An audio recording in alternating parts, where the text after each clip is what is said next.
देख लीजिएगा आप, ये उत्सवों का क्रम क्यों बनाया गया ठाकुर जी के, ताकि उत्सव के बहाने आप व्यस्त रहो। ठाकुर जी की फूल की सेवा करो, ठाकुर जी के श्रृंगार की सेवा करो। अभी गर्मियों का समय चल रहा है, ठाकुर जी की खस खाने, खस के ठाकुर जी बंगले में विराजमान होते हैं, उस खस को तैयार करो, उसमें ठाकुर जी को विराजमान कर दो।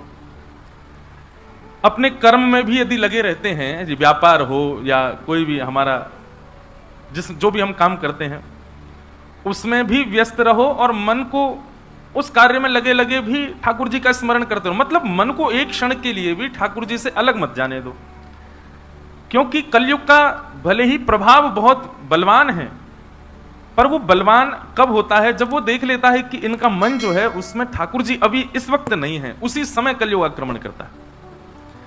इसलिए ज्यादा से ज्यादा ठाकुर जी की सेवा में स्वयं को व्यस्त रखो। कई लोग कहते हैं भगवान ने हमारी रक्षा की, हम पूछते हैं कैसे रक्षा की, बोला अरे महाराज जी जगन्नाथपुरी जा रहे थे बाय रोड। मैंने कहा अच्छा, सोई सामने से ट्रक आ गया और वो तो ड्राइवर ने तुरंत गाड़ी घुमा, जगन्नाथ जी ने हमारी रक्षा कर ली।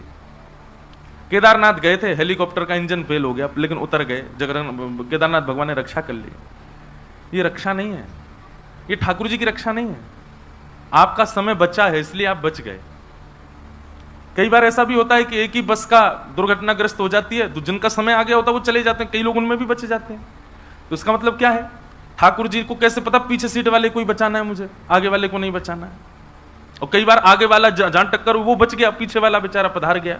ये समय है, ये ठाकुर जी की वास्तविक रक्षा नहीं है बंधुओं। ठाकुर जी रक्षा कब करते हैं, क्रोध में दुष्निर्णय लेने वाले थे, लेकिन उसी समय स्वयं को थोड़ी देर और रोक लिया, और वो निर्णय मन में तो आया था लेकिन आपने लिया नहीं और आप बच गए। ये समझो ठाकुर जी ने रक्षा की। भोग्य वस्तु सामने प्रस्तुत तो हुई थी, भोग्य वस्तु सामने आ तो गई थी, परंतु उस भोग्य वस्तु को देखने के बाद भी आपने अपने मन को वशीकृत कर लिया और उस भोग को नहीं भोगा, तब समझो ठाकुर जी ने रक्षा की। काम, लोभ, ईर्ष्या, द्वेष ये सब सिर पर सवार हुए थे, लेकिन उसी समय आपने अपने आप को वशीकृत कर लिया, काम से रोका, विषयों से रोका। ये आपका बल नहीं है, आप नहीं रोकते। हम लोग उल्टा करते हैं, पता है क्या, संसार में किसी दुर्घटना से हम बच जाते हैं तो हम सोचते हैं ठाकुर जी ने रक्षा की, और जब विषय भोगों से स्वयं को रोक लेते हैं तो सोचते हैं हमारी इच्छा देखी आपने, आज एकादशी व्रत है, सुबह से मैंने जल नहीं पिया है, उसमें अपना बल समझते हैं हम। जब विषय भोगों से हम बचते हैं तो उसमें अपना बल समझते हैं, और जब बाहर के किसी दुर्घटना से बचते हैं तो सोचते हैं ठाकुर जी ने बचाया। नहीं, उल्टा है। जब आप विषयों से बचते हैं, जब आप संसार के किसी कारणों से अपने आप को बचा लेते हैं, तब ठाकुर जी रक्षा कर रहे हैं। बाहर की रक्षा तो आपका समय है अभी, इसलिए आप चाहे उस समय कुछ भी हो जाए, आपके प्राण नहीं निकल सकते। जितनी समय की अवधि है उतना तो आपको जीना ही है। वास्तविक रक्षा ठाकुर जी आपके अंतरंग मनस्थ में हो रहे जो उथल पुथल हैं उनमें करते हैं, वो आपकी वास्तविक रक्षा है। और उसके लिए भैया जितना हो सके व्यस्त रखो स्वयं को ठाकुर जी की सेवा में, कुछ ना कुछ करते रहो, खाली बैठना ही नहीं है। ठाकुर जी को सोचते रहो, जपते रहो, कुछ पढ़ते रहो, सुनते रहो। काम पर जाते हो, अपने व्यापार में जाते हो तो वहां व्यस्त रहो, वहां पर भी खाली समय मिले तो ठाकुर जी का स्मरण करो। चित्त को एक क्षण के लिए भी खाली बैठने नहीं देना है। कोई विषय हाथ तो लगा जाए, आपको सामर्थ्य नहीं उसकी कि वो आपके हृदय पर हावी हो जाए। इसलिए भैया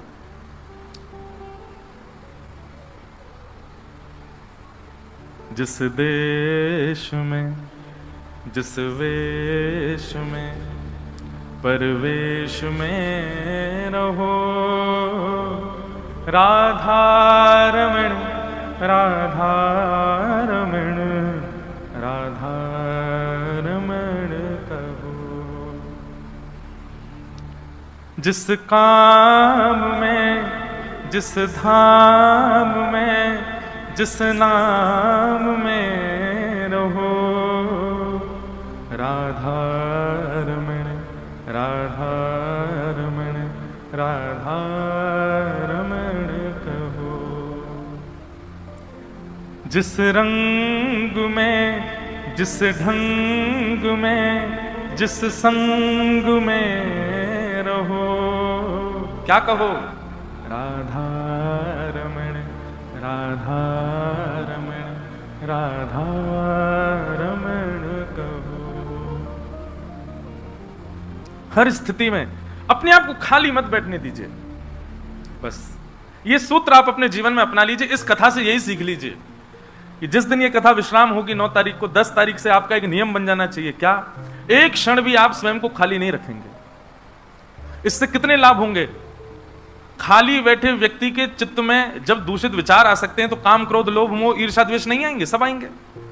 लेकिन व्यक्ति पूरे दिन व्यस्त रहेगा, चाहे कार्य में व्यस्त रहे, चाहे भगवत नाम में व्यस्त रहे, कहीं भी अपने आप को व्यस्त रखे।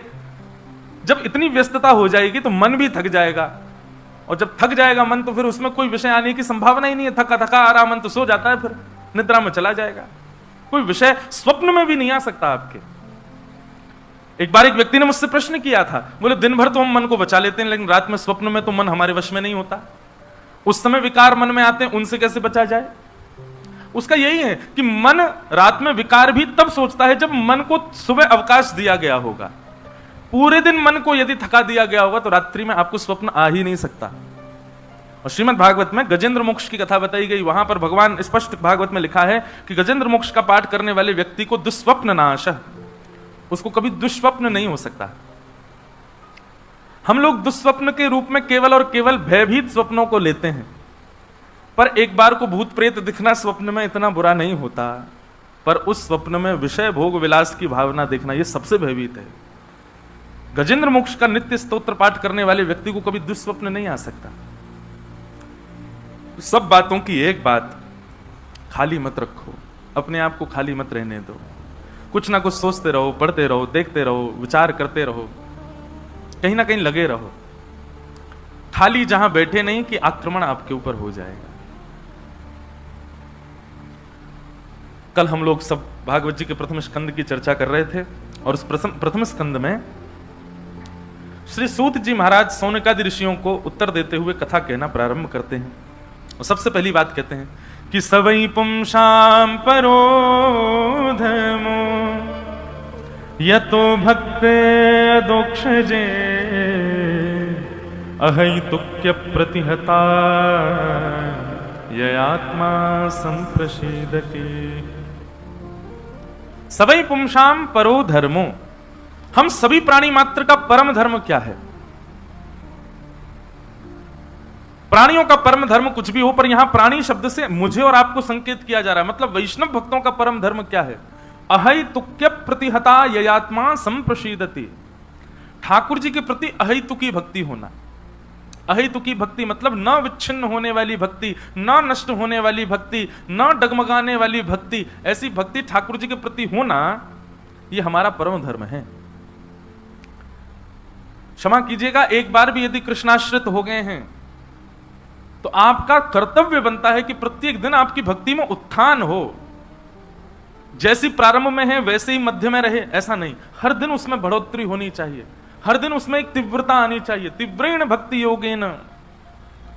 और जो वैष्णव तीव्र भक्ति नहीं करता है, तीव्रता से ठाकुर जी के प्रति तत्पर नहीं रहता है, उसको वैष्णव अपराध लगता है।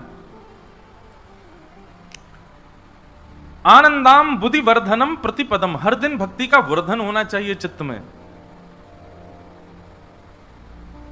गोस्वामी तुलसीदास जी महाराज विनय पत्रिका में एक पद बोलते हैं, जो मोहे राम लागते मीठे। बहुत अच्छा पद है।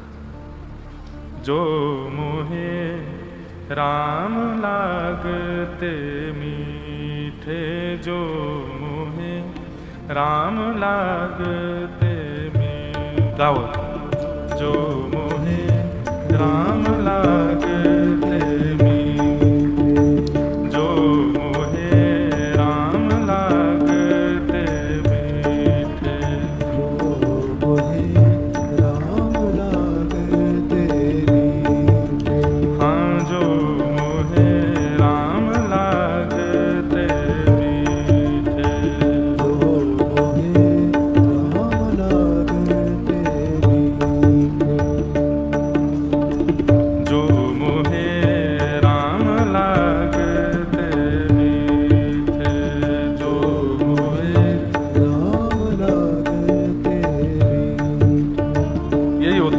आपको जब जो पद गाना हो अचानक याद आ जाए, वो मिलेगा ही नहीं उस समय। और अब जैसे मैं कहूंगा कि अब नहीं गा रहे, सो ही मिल जाएगा। बहुत सुंदर भाव है श्री गोस्वामी जी महाराज का। जो मुहे राम लागते मीठे, मिल गया।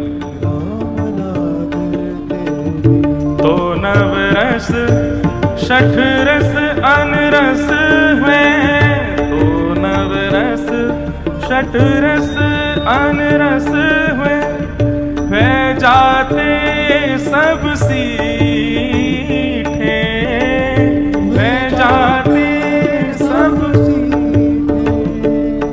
गोस्वामी जी की अगर बात माने तो श्री गोस्वामी जी महाराज निवेदन कर रहे हैं कि अगर राम जी मीठे लगे होंगे तो कलकत्ता का रसगुल्ला मीठा नहीं लग सकता आपको। अगर आप भजन करते हो और आपके मन में ये भावना उत्पन्न हो रही है, कोई कलकत्ता का भाई वहां से हमारे लिए खजूर का मीठा वाला रसगुल्ला ले आना।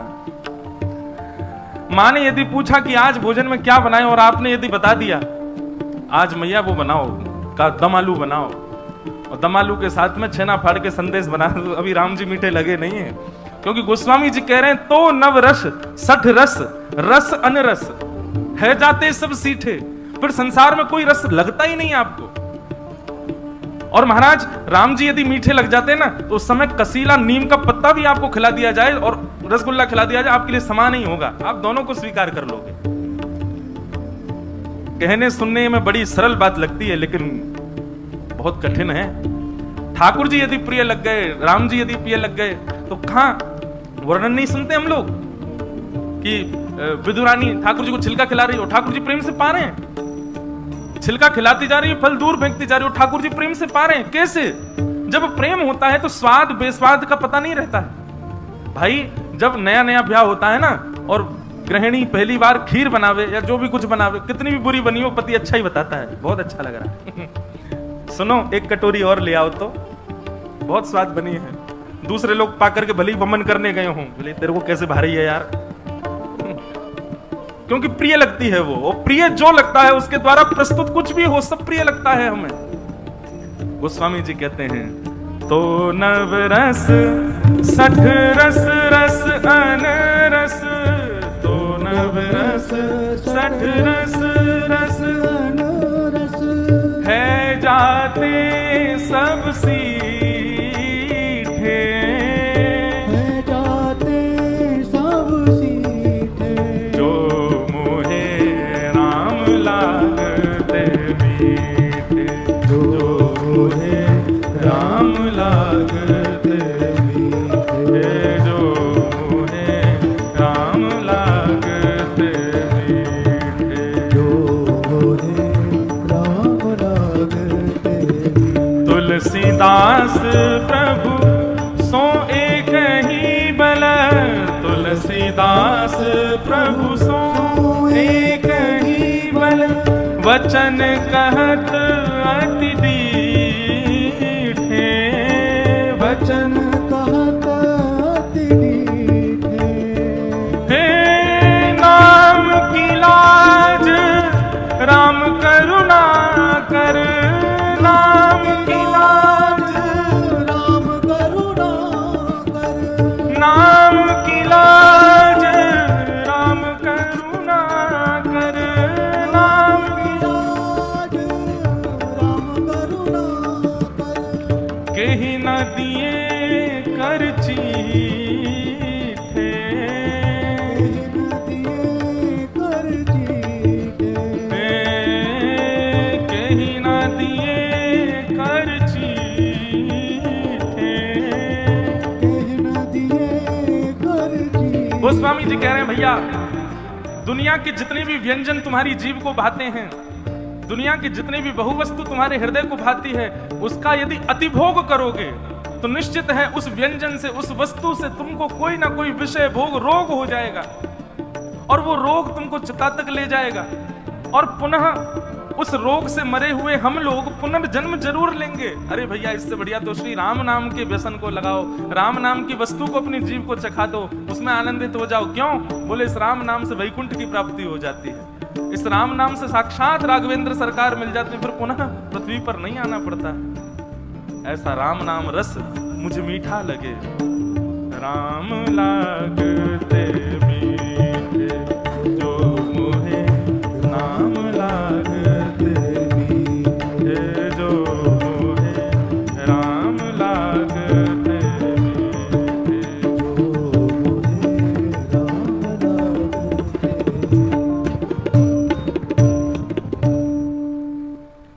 इसका मतलब है अभी मैं एक बात कहने लगा हूं आजकल कथा में कि किसी की जिह्वा में यदि चटोरापन है ना, तो समझो अभी ठाकुर जी से दूरी है उसकी। जो मिल जाए उसको पाओ, उसके लिए मना नहीं। कोई आपको रसगुल्ला खिला खा लो, कोई आपको छेना पोड़ा खिला, रोज आता है हमारे ठाकुर जी को। और ये तो नियम हो गया है अब कि उड़ीसा में कहीं कथा हो, छेना पोड़ा आए बिना ठाकुर जी का भोग ही नहीं लगता, रोज छेना पोड़ा आता है। भाई देखो, चटोरे हम नहीं, ठाकुर जी को ही रहने दो। हम तो ठाकुर जी के चटोरे बन जाएं, उनकी कथा, उनका नाम, उनका रस, उनकी लीला, उनके धाम, उसके चटोरे बनो। ये विषय और सामान्य वस्तु, इसको हम सीधे सीधे हम इसके चटोरे बन गए तो फिर निश्चित है उसमें कहीं ना कहीं पाप जन्य हमसे अपराध बनेगा। वो हमारे विषय, इंद्रियां कैसी होती हैं बंधुओं, इंद्रियों को जो चाहिए, जैसे ही आप इंद्रियों को देते हैं तो इंद्रियां बलवान होती हैं और वो आपसे अन्य अन्य वस्तुओं की फिर कामना करती हैं, और उन्हीं कामनाओं के चक्कर में एक ना एक दिन आप पाप कर बैठोगे। इसलिए इंद्रियों को जो चाहिए वो न देने का पूर्ण प्रयास किया करो। इंद्रियों को जबरदस्ती ठाकुर जी दो, जो मांगे उसके स्थान पर ठाकुर जी को विराजमान करो। और हमारी प्रार्थना, कथा बहुत ध्यान से सुना करो। हम कथा में बार बार कहते हैं ध्यान से सुनो, ध्यान। फिर सवेरे जब हम मिलने बैठते हैं, वहां कोई हमसे ऐसा प्रश्न करता है जो हम कथा में बता चुके हैं, तो फिर मुझे लगता है आप कथा क्यों नहीं सुनते। हम कथा में सब तो बताते हैं। अब आज भी एक ने प्रश्न किया, अब देखो प्रश्न सुन के कई लोगों को पता चलेगा, कल ही मैंने इसका उत्तर दिया था। प्रश्न क्या है, हमारे हिंदू वैदिक सनातन धर्म में इतने ग्रंथ और इतने देवी देवता क्यों हैं? कल बताया था कि नहीं हमने? अब आप सुनते नहीं तो फिर हम क्या करें? एक ही विषय को बार बार बताएं तो आगे कैसे बढ़ेंगे? भैया कथा का एक एक शब्द बहुत ध्यान से सुना करो, आपके सारे संशयों का समाधान मिलता है यहाँ पर आप नहीं सुनते हैं, फिर पूछते हैं तो मुझे बताने में कोई अर्जा नहीं, पर मुझे कष्ट लगता है। तो फिर आप 4 घंटे क्या सुन रहे थे जब हम वहां बता रहे थे? तो ये सब साधन हैं विषयों से बचने के, विचलितताओं से बचने के। श्रीमद् भागवत के मेरे पास उत्तर नहीं है, पर इस व्यासपीठ से जो हम कहेंगे वो आपके संशय का समाधान ही करेगा। आप ध्यान से सुनो तो सही।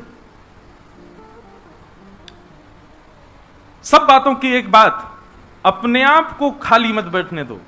ठाकुर जी के सेवा में, ठाकुर जी के नाम में, ठाकुर जी के भजन में, ठाकुर जी के चिंतन में व्यस्त रखो। और सबसे ज्यादा तो उस समय जब आपको कोई विषय सता रहा हो, जैसे ही लग रहा हो कि अब काम का प्रभाव हो रहा है, उसी समय आसन पर बैठ जाओ, नाम जप करो। एक मैया पूछी, भैया पूछे कौन है, महाराज जी ये बताइए राधा नाम का जप करें या फिर महामंत्र? देखो एक हमारी बात सुनो, इतने संशय क्यों आप चित्त में रखते हो? आप भेद क्यों मानते हो? नाम कोई भी जपा जा सकता है, कभी भी जपा जा सकता है। उसमें कोई वो थोड़ी कि आप महामंत्र करोगे राधा रानी नाराज हो जाएंगी, ऐसा तो कभी सोचना ही नहीं है। गुरु मंत्र हो और वैदिक मंत्र हो, उसके लिए नियम है कि उसको एक आसन पर बैठ करके, एक स्थान पर बैठ करके करो। बाकी भगवान नाम, मतलब जगन्नाथ श्री जगन्नाथ श्री जगन्नाथ, अब ये नाम है, ये कोई मंत्र थोड़ी है। राम राम राम राम राम राम, ये नाम है, कोई मंत्र थोड़ी है। पर ये नाम मंत्र के समान ही बलदायी है। तो नाम तो आप कोई भी कभी भी जप सकते हैं। और एक साथ जपने पर, मतलब एक माला अगर आपने मंत्र की कर ली और एक नाम की कर ली, तो उसमें कोई दोष थोड़ी है। उसको दोष क्यों समझ रहे हैं हम? आप जप सकते हैं, खूब भाव से जपो, जो आपको जपने का मन करे खूब जपो, कोई दिक्कत थोड़ी है। जप करो, ठाकुर जी का स्मरण करो खूब। तो सवै पुंसाम परो धर्मो यतो भक्तिर अदोक्षजे अहेतुक्य प्रतिहता ययात्मा संप्रसीदति कि धर्म स्वनिष्ठितः पुंसाम विश्वक्सेन कथासुय नोत्पादयेदधिरतिम श्रम एव हि केवलम। सूत जी महाराज एक बहुत अच्छी बात बता रहे हैं यहां पर। सूत जी महाराज कहते हैं, आपने जितने भी धर्म अनुष्ठान किए, जितने भी आपने अपने जीवन में वैदिक कार्य किए, श्रावण के महीना में शंकर जी पर खूब जल अभिषेक किया, जगन्नाथपुरी जाकर के वैष्णव संतों को प्रसाद पवा दिया, आपने जितने भी सत्कर्म अपने जीवन में किए, उन सत्कर्मों से ठाकुर जी प्रसन्न हैं कि नहीं, ये आपको कैसे पता चले? उसका प्रमाण क्या है? हमारे द्वारा किए गए दान पुण्य अनुष्ठान एवं धामों की यात्रा, मंदिर निर्माण, गरीब कन्याओं का ब्याह, गरीब बालकों के लिए विद्यालय, संतों को भोजन प्रसादी, ब्राह्मणों को दान दक्षिणा, ये सब ठाकुर जी इससे प्रसन्न है कि नहीं, ठाकुर जी ने स्वीकार किया है कि नहीं, इसका प्रमाण क्या है? तब प्रमाण के रूप में श्री सूत जी महाराज कहते हैं, धर्मस्वनिष्ठितः पुंसाम विश्वक्सेन कथा सुयः नोत्पादये दधिरतिम श्रम एव हि केवलम। सत्संग के प्रति रुचि होना, ठाकुर जी की लीला सुनने के प्रति रुचि होना, हमारे धर्म शास्त्रों की कथा सुनने के प्रति रुचि होना, ये इस बात का प्रमाण है कि हमारे द्वारा किए गए धर्म अनुष्ठान से ठाकुर जी प्रसन्न हैं। समझ में आई बात? जिनको समझ आई उन्होंने ताली बजाई। वास्तविकता यह है, आपके चित्त में यह भाव प्रकट होता है कि अरे कथा है, हमको सुनना है, वहां किसी का सत्संग चल रहा है, हमको जाना है। और आजकल तो यूट्यूब पर ही सब सुनते हैं, महाराज जी के सत्संग सुनना है, उनका सत्संग सुनना है, उनके भाव सुनने हैं, उनकी वाणी सुननी है।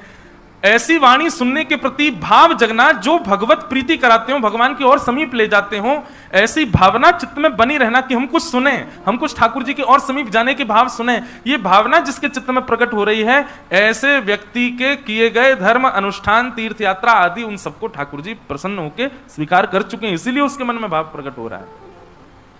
आप अपनी इच्छा से सत्संग सुन ही नहीं सकते, क्योंकि सत्संग सुनने से ठाकुर जी से प्रेम होता है, और आप अपनी इच्छा से ठाकुर जी से प्रेम नहीं कर सकते। ठाकुर जी जब आपको चुन लेते हैं कि इस मैं चाहता हूं ये मुझसे प्रेम करे, तभी आपके चित्त में सत्संग के प्रति रुचि बढ़ती है।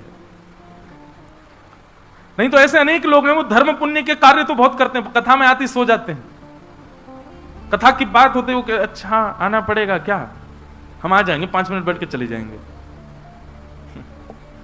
बुरा नहीं मानना, राज सत्ता के लोग जो होते हैं, कोई बैठा हो तो सॉरी, हाँ, राज सत्ता के लोग कितने पुण्य के काम करते हैं, मंदिर बनवा देंगे, स्कूल बनवा देंगे, बच्चों के ब्याह करवा देंगे, कितना कुछ करते हैं। कथा में वो बैठेंगे तो उनका मन नहीं लगता कथा में। अब मुझे तो व्यासपीठ से सब दिख जाते हैं, किसका मन लग रहा है, किसका नहीं लग रहा, तो जिसका भी लग रहा होता है, नहीं लग रहा होता, मैं समझ जाता हूँ इसका भाव है ही नहीं, ठाकुर जी चाह ही नहीं रहे कि ये सुने। कभी कभी तो लगता है अरे सुन ले, बहुत अच्छी बात कह रहे हैं हम, ठाकुर जी से प्रेम हो जाएगा सुन लोगे तो, पर फिर भी नहीं सुनता तो मन में आ जाता है कि कोई नहीं, ठाकुर जी ही नहीं चाह रहे कि ये प्रेम करे, छोड़ो। सो ही सुहागन प्रिय जाहि रीझ हैं, कैसा तेरा मेरा। ठाकुर जी तेरे और मेरे नहीं है, ठाकुर जी आपके और हमारे नहीं है, ठाकुर जी उसके हैं जिससे ठाकुर जी प्रेम करते हैं, उसके हैं, आपके चाहने से आपके नहीं हो जाएंगे। श्री रैदास जी कहते हैं इस बात को मीराबाई से, ले मेरा है गिरधर तेरा। चरित्र आता है मीराबाई का, अपनी मां के साथ प्रवचन सुनने गई हैं मीराबाई, और जैसे ही मीराबाई ने रैदास जी को प्रवचन करते हुए देखा, छोटी सी बालिका है अभी मीराबाई, पहले तो सत्संग में जानी लेके नहीं आ रही थी उनकी माता जी, लेकिन जबरदस्ती गई मीराबाई, छोटी सी मीराबाई जाकर के बैठ गई। अब प्रवचन तो क्या समझ में आता, पर मीराबाई के प्रसंग में आता, वो प्रवचन बड़े ध्यान से सुनती थी बाल्यकाल से। प्रवचन करते करते बगल में एक आसन पर ठाकुर जी को जब मीराबाई ने देखा, गिरधर स्वरूप ठाकुर जी का, और उस गिरधर स्वरूप को देख करके मीराबाई स्तब्ध हो गई। अपनी मैया से बोली, मैया ये कौन है? मां बोली, चुपचाप कथा सुनने देना अभी क्या। बोले नहीं बताओ ना ये कौन है। मां ने कहा, बोले ये व्यास जी के ठाकुर जी। बोले नहीं व्यास जी के नहीं है, ये तो मेरे ठाकुर जी हैं। क्योंकि मीराबाई को पूर्व जन्म में जब वो माधवी के रूप में आई थी, तब ठाकुर जी ने गिरिराज जी धारण किए थे, और तब माधवी ने जब उनका दर्शन किया तो भगवान के एक शाप के कारण उनको दिखे नहीं ठाकुर जी। कथा बहुत बड़ी है। तब मीराबाई ने प्रार्थना की कि आप मुझे दिख क्यों नहीं रहे हो। भगवान बोले कि क्योंकि तेने अपनो मोह छुपायो मोते, तेने अपनो मोह ना दिखायो मोए, या हमारी मैंने शाप दे दियो कि तू मेरे रूप को देखवे के काजे तड़पेगी। माधवी ने कहा, नाथ ऐसे मेरी परीक्षा मत लो, मुझे दर्शन दो ना। बोले नहीं अब प्रतीक्षा कर, कलयुग में तुम अपनी भक्ति से मीरा बन के प्रकट होगी, तब एक संत के माध्यम में तुम्हारे गांव आऊंगा, और जब तुम मेरे स्वरूप को देखोगी तो मेरे स्वरूप को देखते ही तुमको ऐसा लगेगा कि तुम्हारा मुझसे कोई संबंध है। आज आप ठाकुर जी को देखते हैं, ठाकुर जी का दर्शन करते हैं और आपको ऐसा लगने लगता है कि नहीं कुछ तो है, कहीं से तो ये मेरे हैं। कई जन्मों से बुला रहे हो, कोई तो नाता जरूर होगा, नजरों से नजरें मिला न पाऊं, मेरी नजर का कसूर होगा।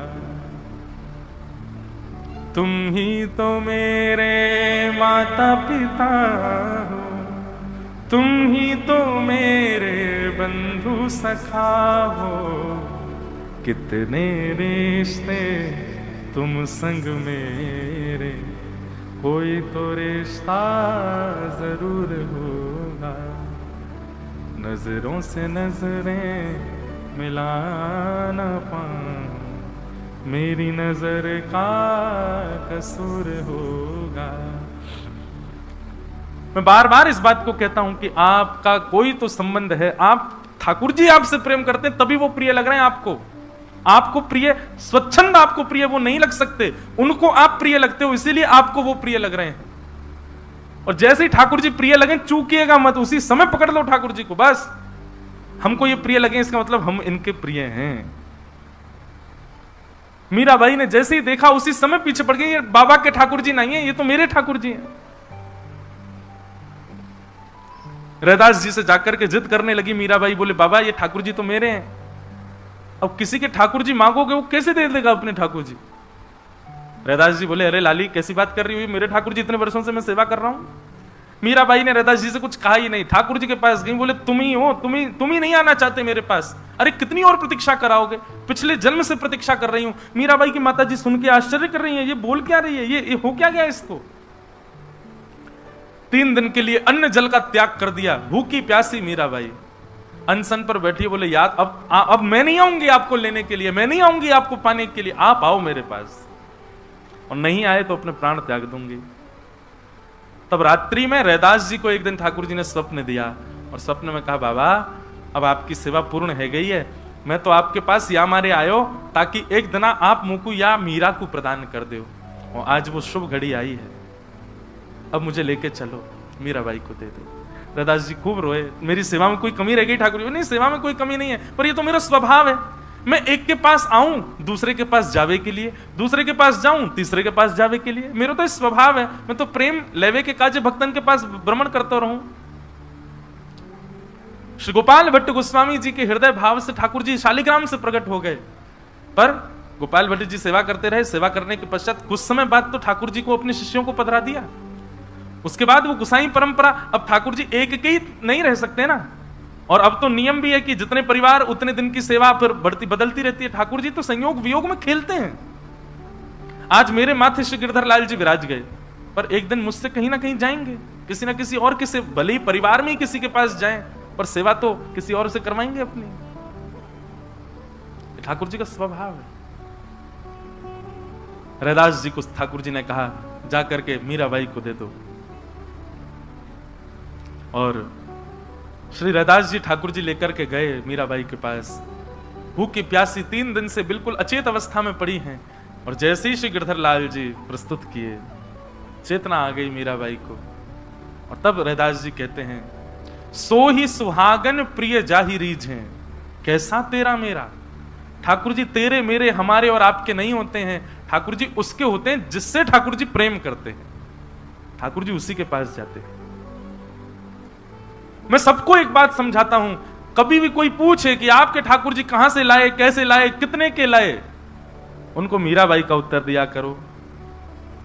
कोई कहे सस्तो, कोई कहे महंगो, कोई कहे सस्तो, कोई कहे महंगो, हे मायरी मायरी मायरी, ये तो आवत प्रेम के मूल रे, मन लियोरी गोविंदा मूल रे, मन लियोरी गोविंदा मूल रे, मन लियोरी गोविंदा मूल।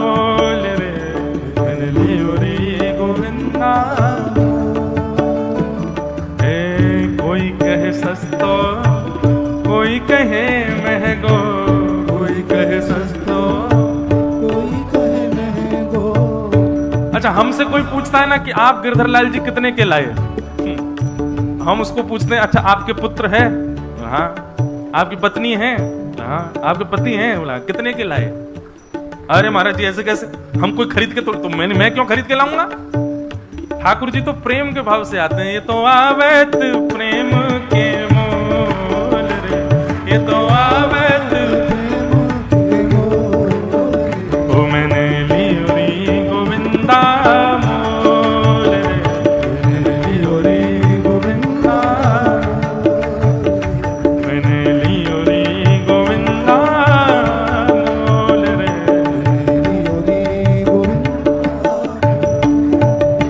तो भाई हमने जो कुछ भी अपने जीवन में किया, धर्म अनुष्ठान पुण्य सेवा आदि जो कुछ भी, सब ठाकुर जी ने स्वीकार की और उससे ठाकुर जी प्रसन्न हुए। इसका एक ही प्रमाण है कि सत्संग के प्रति रुचि बढ़ना।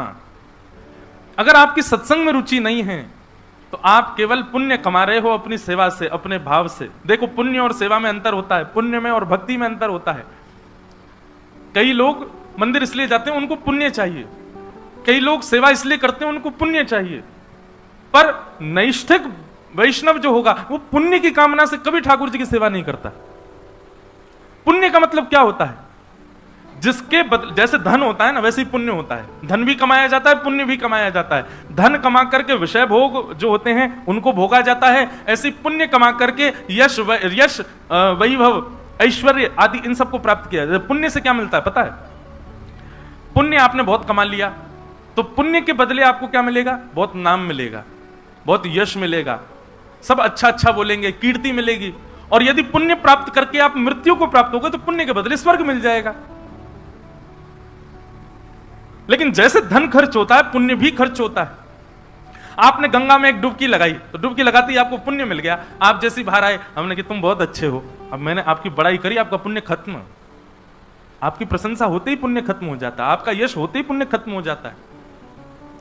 तो कई लोग मंदिर पुण्य के लिए जाते हैं, पर नैष्ठिक वैष्णव जो होते हैं वो पुण्य की कामना से ठाकुर जी के पास नहीं जाते, वो ठाकुर जी से प्रेम करते हैं इसलिए ठाकुर जी के पास जाए। संबंधों में भी तो ऐसा है कि आप किसी से संबंध इसलिए बना रहे हो क्योंकि उससे आपका कोई काम बन रहा है, तो ये उस व्यक्ति के समान है जो पुण्य के लिए भक्ति करता है। पर कोई व्यक्ति आपके गुण नहीं देखता, आपका रूप नहीं देखता, आपका स्वरूप नहीं देखता, बस आपसे प्रेम करता है, वो प्रेमी ज्यादा श्रेष्ठ है ना। ऐसे ही नैष्ठिक वैष्णव जो होता है वो पुण्य के लिए ठाकुर जी के पास नहीं जाता। बस सदा मुझसे ठाकुर जी राजी रहें, मैं इनकी सदा सेवा करूं, इसके बदले मुझे कुछ नहीं चाहिए। नोत्पादये दधिरतिम श्रम एव हि केवलम। इस प्रकार सूत जी महाराज वर्णन कर रहे हैं। आगे भगवान के अवतारों का वर्णन किया, श्रीमद् भागवत जी की रचना कैसे हुई यह विषय बताया गया। वेद व्यास जी महाराज ने अनंत ग्रंथों की रचना कर ली, लेकिन उनके मन को शांति नहीं मिली। तब श्री नारद जी महाराज का वहां आगमन हुआ और नारद जी महाराज ने आकर के वेद व्यास जी से कहा, क्यों आप उदास हैं? वेद व्यास जी बोले, मैंने इतने सारे ग्रंथ लिखे, चारों वेद लिख दिए, महापुराण लिख दिए, महाभारत लिख दी, लेकिन मेरे मन को शांति क्यों नहीं मिल रही है? कई लोग खूब भजन करते हैं, खूब पाठ करते हैं, खूब सेवा करते हैं, सब कुछ करते, मन उनका अशांत ही रहता है। वे सब लोग भी ध्यान से सुनो, अशांत क्यों रहता है मन? वेद व्यास जी महाराज ने इतनी रचना कर दी फिर भी उनका मन अशांत क्यों था? उन सब का एक ही उत्तर है। नारद जी महाराज कहते हैं उत्तर देते हुए कि भवतानुदित प्रायम यशो भगवतो मलम ये नैवासौ न तुष्येत मन्ये तद्दर्शनम खिलम। नारद जी कहते हैं, व्यास जी आपने इतना कुछ लिख दिया फिर भी आपको संतोष क्यों नहीं है? आपने इतना कुछ कर दिया फिर भी आपके मन में एक ठौर क्यों नहीं है? ये असंतुष्टि क्यों बनी हुई है चित्त में? हमने सब प्रयास करके देख लिए फिर भी हमारा मन बेचैन क्यों है? ऐसा क्यों लगता है उच्चाटन सा कि अभी तो कुछ किया ही नहीं? नारद जी जो बात कह रहे हैं इस बात को आप ध्यान से सुन लीजिएगा। नारद जी कहते हैं क्योंकि आपने सब कुछ किया, उसको क्रिया मान करके किया, उसमें अगर प्रेम युक्त होकर के किया होता तो आपका चित्त अशांत नहीं होता। हम लोग कोई भी क्रिया करते हैं तो पहले लाभ हानि पहले विचार कर लेते हैं, ये करने जा रहे हैं, इससे लाभ होगा हानि होगा, पहले ही विचार कर लेते हैं। लाभ होगा तो ही उस क्रिया को करते हैं। तो लाभ होगा इस बात को चित्त में धारण करके जब हम क्रिया करते हैं तो भाई लाभ मिलना हानि मिलना ये आपने विचार किया है। देने का काम तो ठाकुर जी का है ना, वो चाहे हानि दें। कई बार हम लोग बहुत लाभ सोच लेते हैं पर हानि ही होती है। और कल उसका सबको पता ही चला, पूरे भारत को क्या हुआ कल। एक्सपेक्टेशंस ऑलवेज हर्ट्स, आशा ही परमम दुखम। और उसके बावजूद भी जब हल्ला इतना मचा दिया गया हो, ऐसा होगा ऐसा होगा, अब तो बार तुम्हारा जिए जाएंगे, क्या हुआ? कुछ नहीं। ये ठाकुर जी सबको समझाते हैं, कर्मण्येवाधिकारस्ते, तुम्हारा अधिकार केवल कर्म पर है, फल की पहले से ही ढिंडोरा मत पीटा करो, क्योंकि फल देने का अधिकार मेरा है। मां फलेषु कदाचन।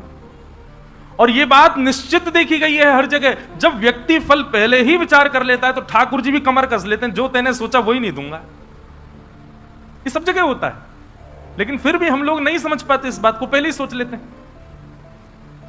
हमारी कथा होती है, हर हफ्ते एक नई जगह चले जाते हैं, सत्य बता रहे हैं, पहले मैं विचार करके जाता तो वहां कथा होगी, अच्छे से करेंगे, ये करेंगे, और फिर वहां कुछ ना कुछ ऐसा होता था विचार करने पर कि किसी ना किसी बात से मन उच्चाटित, और मन उच्चाटित हुआ तो मैं ही कथा नहीं कह पाता था। अब ऐसा हो गया, कहीं कथा हो कोई चिंता नहीं है, अच्छी हो तो बढ़िया, कुछ भूल जाए तो अच्छा, नहीं भूले तो बढ़िया, निभेगा तो अच्छा, नहीं निभेगा तो अच्छा, किसी को समझ आएगा तो अच्छा, नहीं समझ आएगा तो अच्छा, हमको अपना कार्य करना है, अब सब बढ़िया ही होता है।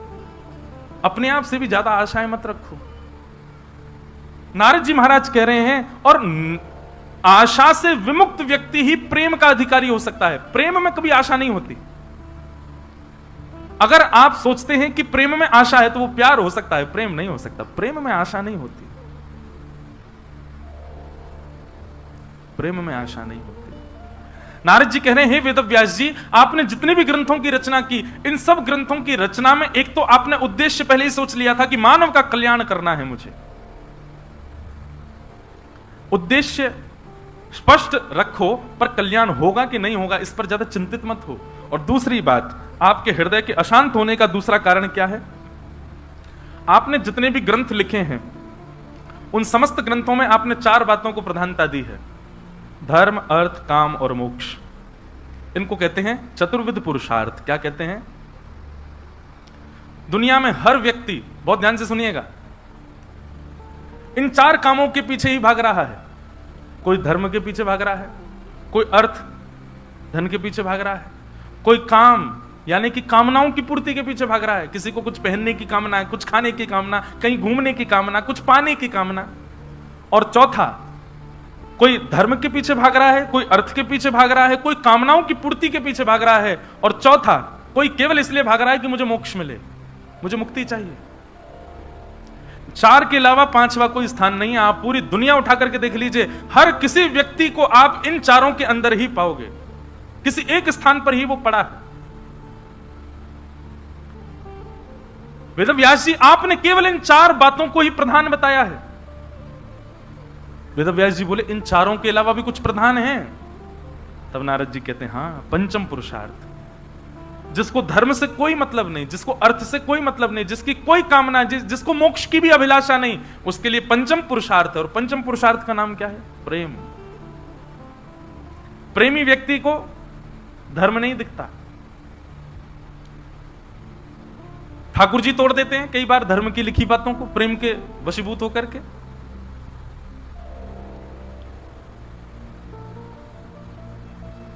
ठाकुर जी उनका भेदन कर देते हैं।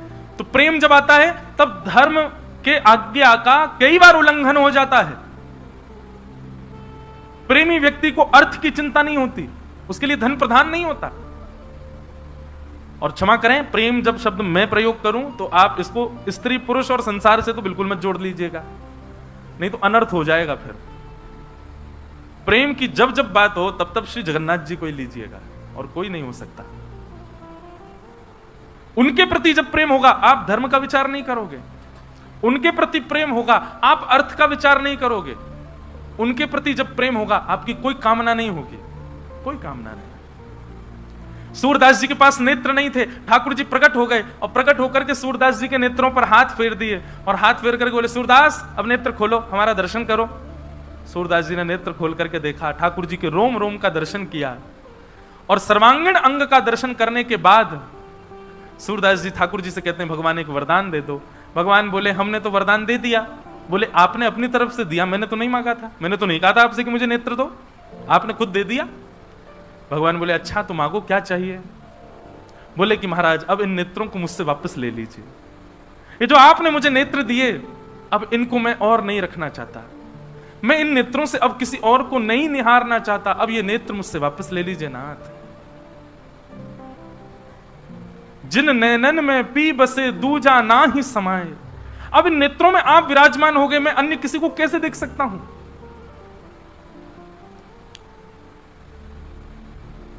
श्री हरिराय महाप्रभु जी का पद बहुत प्यारा है।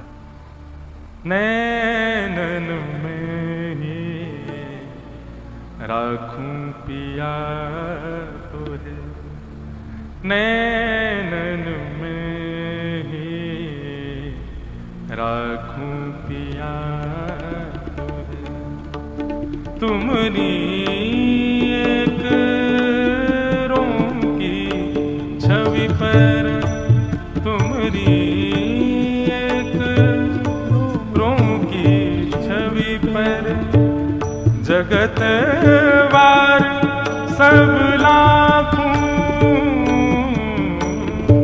जगत वार सब लाखों, नैनन में ही राखूं पिया तोहे, नैनन में। ये निष्काम नहीं है तो क्या है? गोपियां ठाकुर जी से कह रही हैं हम नहीं चाहती कि आप सदा हमारे सामने रहो। प्रणय गीत उठा करके पढ़िए भागवत जी में। गोपियां कहती हैं हमारा प्रेम ऐसा नहीं श्याम सुंदर कि आप हमसे दिन में 4 बार मिलो।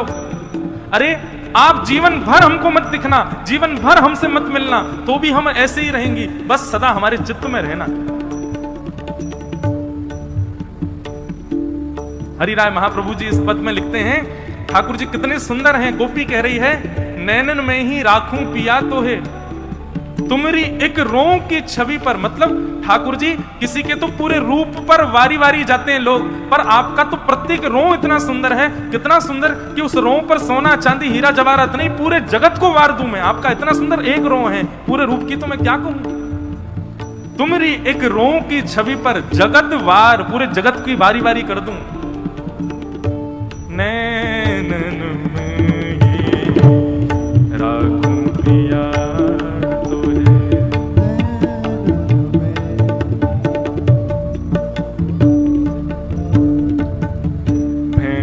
भेंटूंगी अंग सकल सांवल को, भेंटूंगी अंग, भेंटूंगी मतलब मिलूंगी, सांवल के एक एक अंग से मिलूंगी। भेंटूंगी अंग सकल सांवल को, भेंटूंगी अंग सकल सांवल को, अधर सुधारस चाकूं,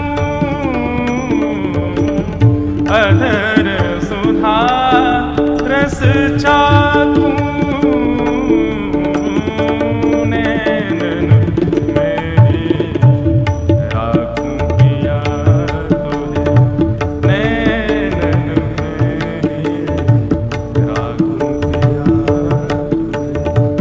रसिक प्रीतम संगम की बातें, रसिक प्रीतम संगम की बातें, काहू सो नहीं भाकूं।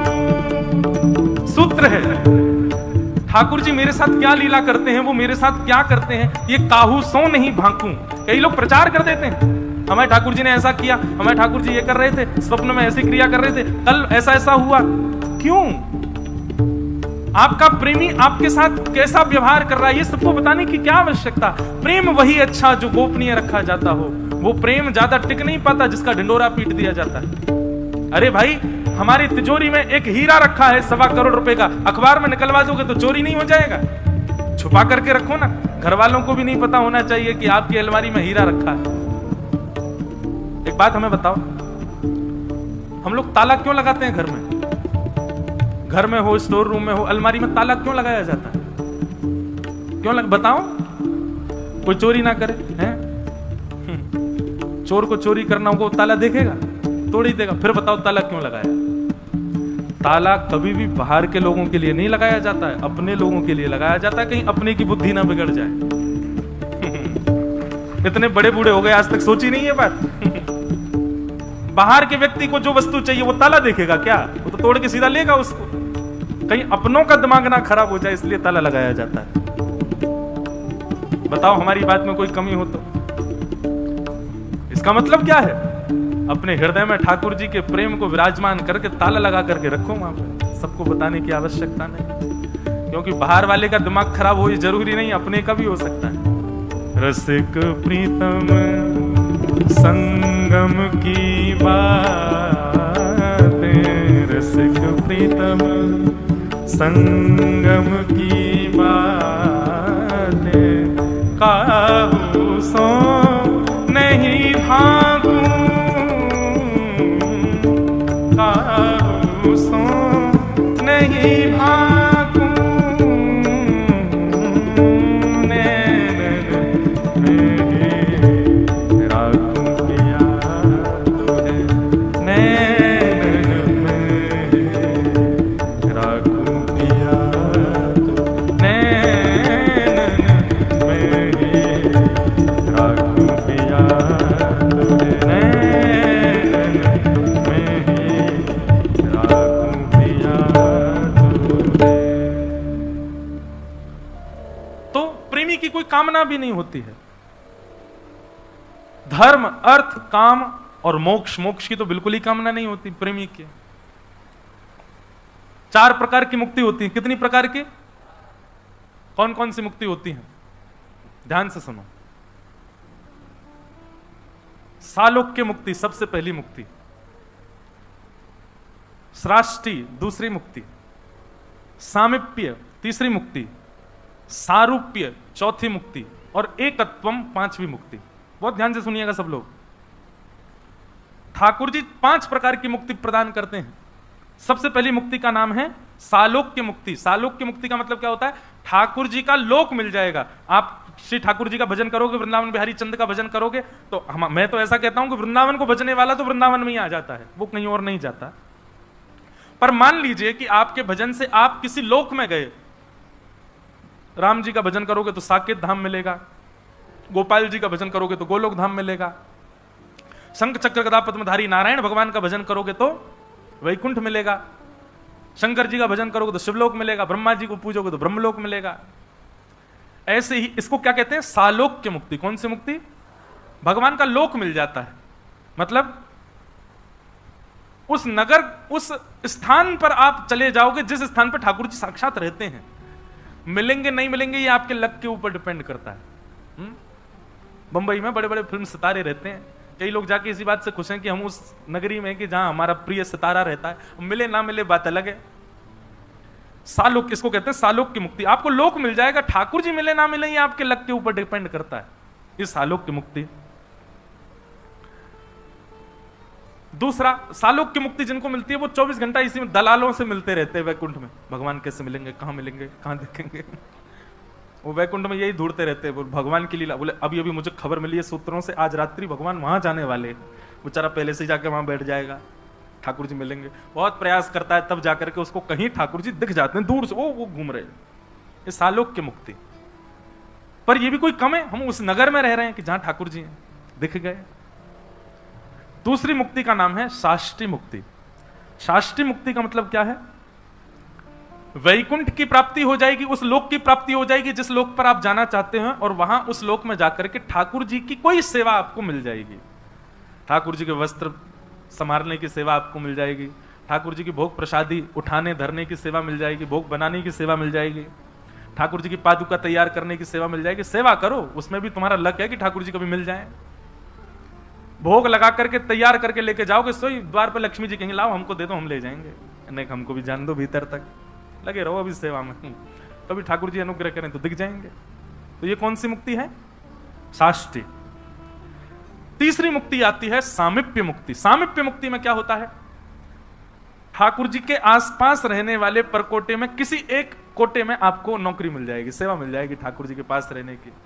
इसको बोलते हैं सामीप्य मुक्ति। इसमें ठाकुर जी दिखेंगे लेकिन फिर भी दूरी बनी रहेगी, आप स्पर्श नहीं कर सकते, पास नहीं जा सकते, थोड़ी थोड़ी दूर रहोगे। जैसे आजकल प्रधानमंत्री चले, राष्ट्रपति, उसका पूरा कॉन्वॉय चलता है, उसके साथ में पूरी जेड प्लस सिक्योरिटी चलती है, अब जरूरी थोड़ी सभी उनसे बात करते हो, संग रहते हैं सब, बस ऐसी सामीप्य मुक्ति मिल जाएगी। साष्टी मुक्ति, सामीप्य मुक्ति।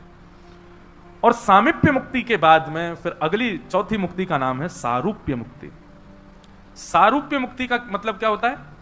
ठाकुर जी फिर अपने और निज आपको बुला लेते हैं, ठाकुर जी के निज घर की सेवा, निज कक्ष की सेवा, ठाकुर जी के निज स्वरूप की सेवा, ये आपको मिल जाती है। आप ठाकुर जी का मुकुट ठाकुर जी को धरा सकते हैं, हाथों में कड़ूला पहना सकते हैं, पामन में पाजेब पहना लो, ठाकुर जी का श्रृंगार कर दो, ठाकुर जी को वस्त्र धारण करा दो। इस प्रकार ठाकुर जी के सारूप्य। और ये करते करते कभी कभी ठाकुर जी ही आपको अपना ही रूप प्रदान कर देंगे, उनके जैसे ही आप हो जाओगे। और अंतिम और सबसे कठिन मुक्ति होती है एकत्वम। एकत्वम का मतलब क्या होता है? आप ठाकुर जी में ही विलीन हो जाओगे, ठाकुर जी में ही रहोगे, उन्हीं के अंदर ही निवास करोगे, उन्हीं में ही आपका लय हो जाएगा। एकत्वम। पर जो नैष्ठिक प्रेम करने वाला भक्त होता है वो ये पांचों मुक्ति भी नहीं मांगता भगवान से, मुझे ये भी नहीं चाहिए, वो इन पांचों की भी कामना ठाकुर जी से नहीं करता। वो प्रेमी माना जाता है जो ठाकुर जी से इन पंच मुक्तियों की भी कामना नहीं करता है। नहीं नाथ, नहीं चाहिए हमको। नारद जी महाराज कहते हैं उन प्रेमियों के लिए आपने क्या लिखा वेदव्यास जी, जिनको इस मुक्ति की भी कामना नहीं है, जो इन 4 प्रकार की 5 प्रकार की मुक्तियों को भी ठुकरा देते हैं, वो केवल ठाकुर जी से प्रेम करते हैं, उसके बदले कुछ नहीं मांगते। और क्षमा करें, जहां प्रेम के बदले कुछ मांगा जाता हो वो स्वार्थ होता है, वो प्रेम नहीं होता है। वहां कोई कामना नहीं होती, किंचित कामना नहीं होती, देखने की भी कामना नहीं, मिलने की भी कामना नहीं, बस प्रेम है चित्त में। उनके लिए आपने क्या लिखा व्यास जी?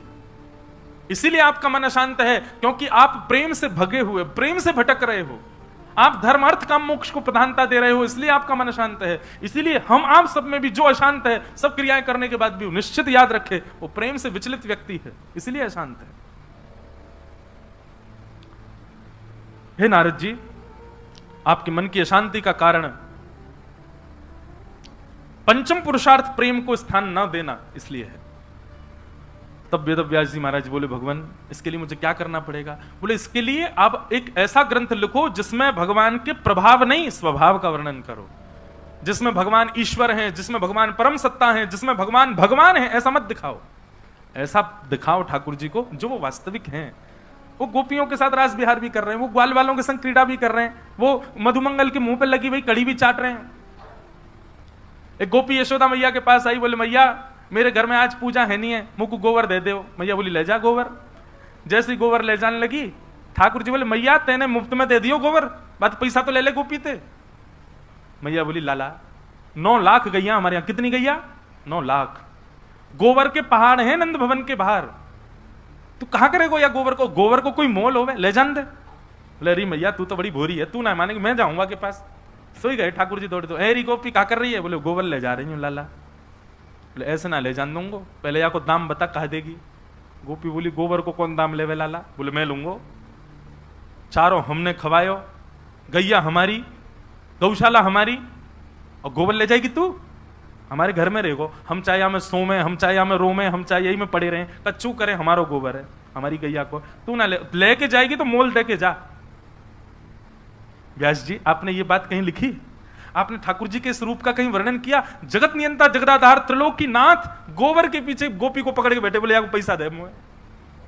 आपने ये स्वभाव कहां दिखाया ठाकुर जी को? दुनिया के लोग कथा सुनते हैं, भगवान को भगवान मान लेते हैं, वो भगवान को अपना कब मानेंगे? जब उनके स्वभाव का वर्णन करोगे। गोपी बोली लाला बता कहां दाम दूं? ठाकुर जी बोले तो एक काम कर। बोले हाँ, जितनो गोबर ले जाएगी उतनो मक्खन दे दे बदले में। गोपी बोली वाह, लाला गोबर और मक्खन को दाम एक है सके? मक्खन तो बहुत महंगा होवे। बोले तो नंद भवन की गैया है या कि गोबर को मक्खन के समान है?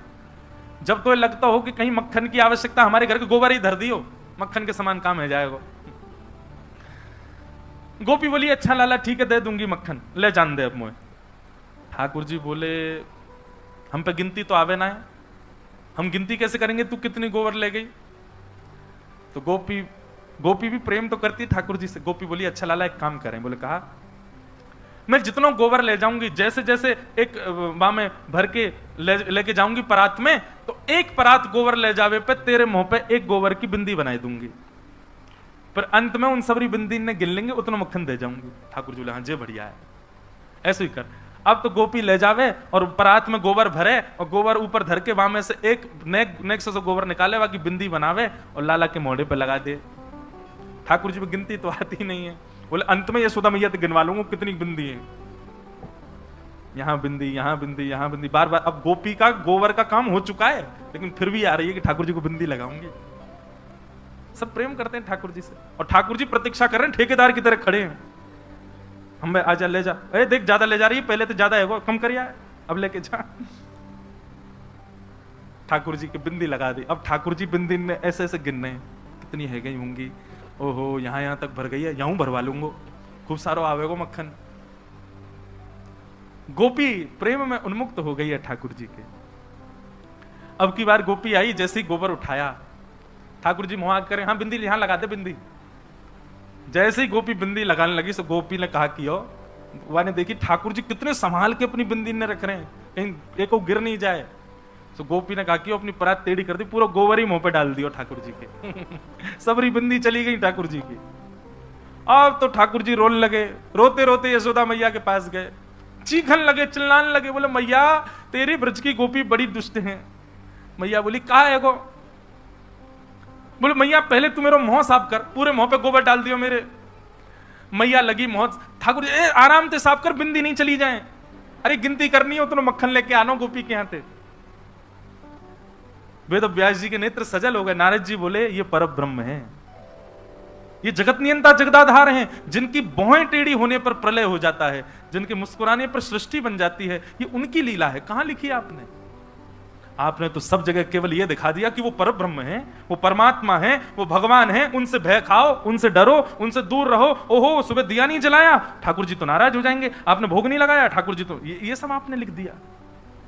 ये बात भी गलत नहीं है आपकी। जो पुण्य के अधिकारी हैं, जो भगवान को भगवान मानते हैं, उनके लिए रहने दो, पर जो प्रेम करना चाहते हैं ठाकुर जी से, उनके लिए आपने उनका प्रेम स्वरूप कहां दिखाया? इसलिए व्यास जी प्रेम का वर्णन करो, प्रेम उसकी व्याख्या करो।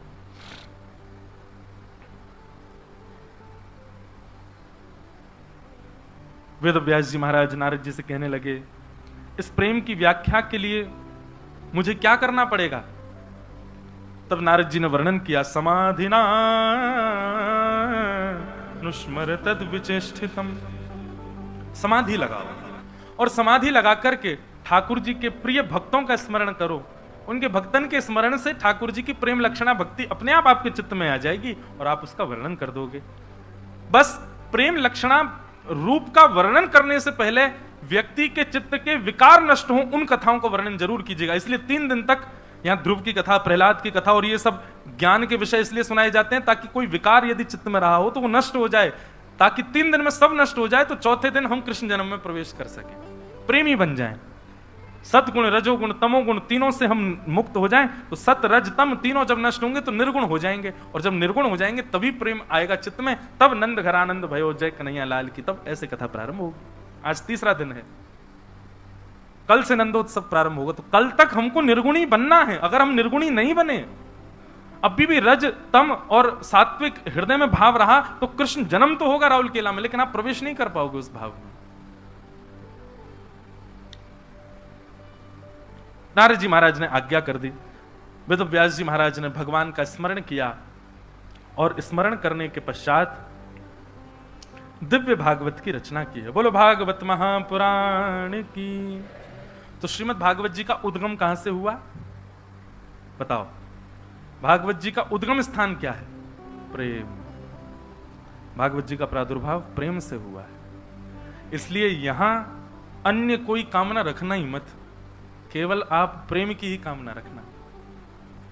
ये प्रेम ही सिखाती है, भागवत जी प्रेम प्रदान करती है। भागवत जी की रचना हुई।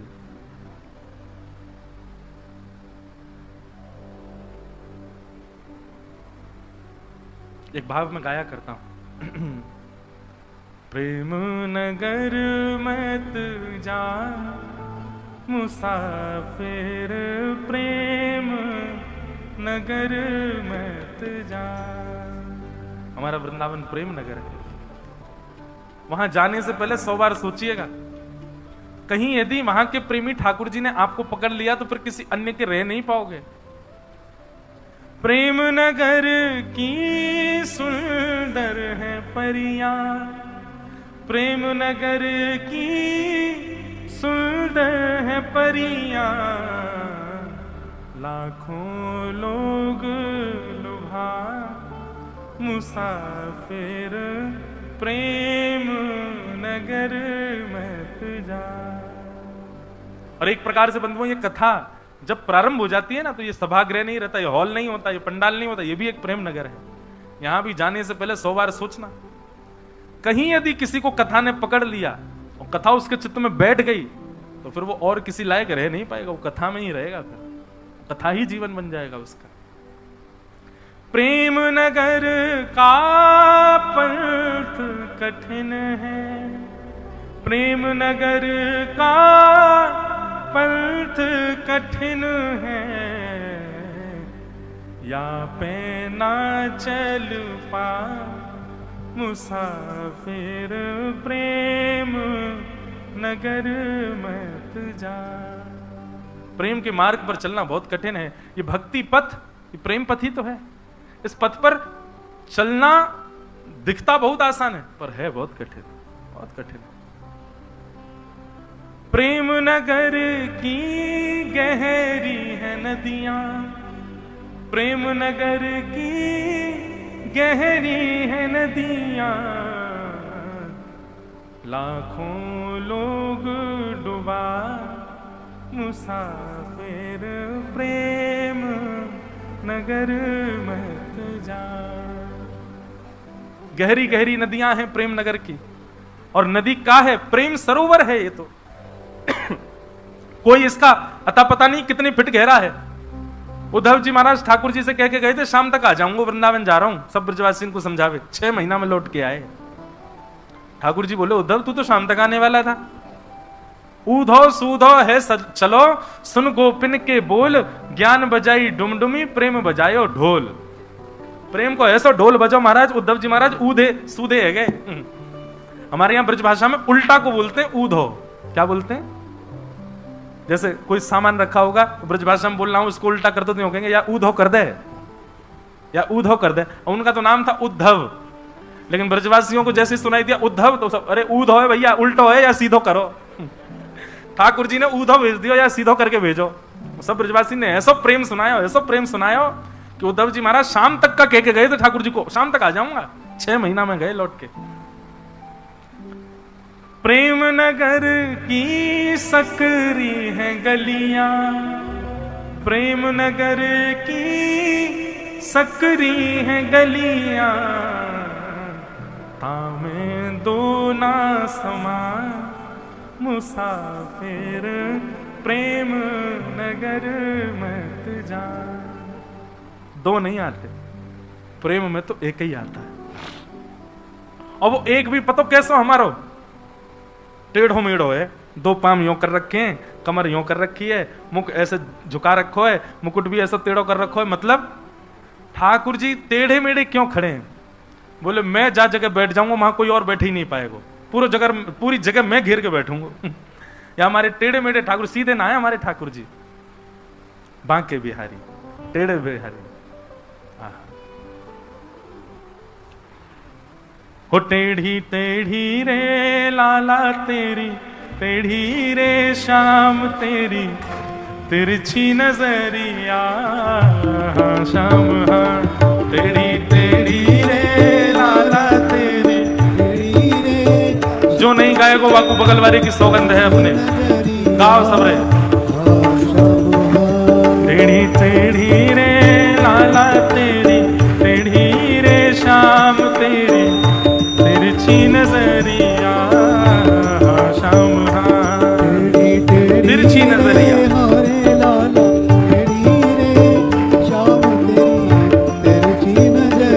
हमारे ब्रज में गाते हैं। ओ मुकुट तेरो टेढ़ो, लकुट तेरी टेढ़ी, मुकुट तेरो टेढ़ो, लकुट तेरी टेढ़ी। अच्छा, ये जगन्नाथ महाप्रभु तो यहाँ आकर के ज्यादा इतरा रहे हैं सीधो सीधो मुकुट पहने, पर हमारे वृंदावन में ठाकुर जी सीधा मुकुट नहीं पहन सकते, टेढ़ा ही पहनेंगे। दो कारण। टेढ़ा मुकुट मतलब भाई सिर पर जो ताज है वो झुकाया कब जाता है, जब हमसे श्रेष्ठ कोई आ जाए। ठाकुर जी ने मुकुट यहाँ हमारे झुका रखो, बोले हमारे माई श्यामा जू को राज। हम राजा बना जरूर दिए, लेकिन राजा तो श्री किशोरी जी हमारे मुकुट झुका रखो। बोले हम यहाँ श्रेष्ठ नहीं है, श्रेष्ठ तो ये है।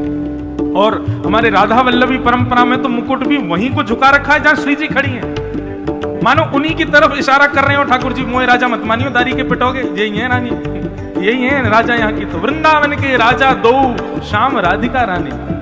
पहला कारण ठाकुर जी ने मुकुट झुका रखा है, मानो ठाकुर जी कह रहे हैं मेरी सत्ता नहीं है, इनकी सत्ता है। और दूसरा कारण ठाकुर जी ने मुकुट झुका रखा है, हमारे रसिक जन कहते हैं जहां जहां चरण परत प्यारी झुके, तहां तहां मुकुट मेरो करत है छांव। ठाकुर जी अपना मुकुट झुका के क्यों रखते हैं? बोले मुकुट नहीं है, छतरी है। बोले काय बात की? बोले किशोरी जी जहां जहां चरण रखती हैं, ठाकुर जी सूर्य के प्रकाश को एंगल करते हुए चलते हैं, अपनी मुकुट की परछाई किशोरी जी के चरण पर करते हुए चलते हैं, इसलिए ठाकुर जी टेढ़ा मुकुट धारण करते हैं। मुकुट तेरो टेढ़ो, लकुट तेरी टेढ़ी, मुकुट तेरो टेढ़ो, लकुट तेरी टेढ़ी। हाँ मुकुट तेरो टेढ़ो, लकुट तेरी टेढ़ी, मुकुट तेरो टेढ़ो, लकुट तेरी टेढ़ी। अरे हार लाला टेढ़ी रे, अरे हार लाला टेढ़ी रे,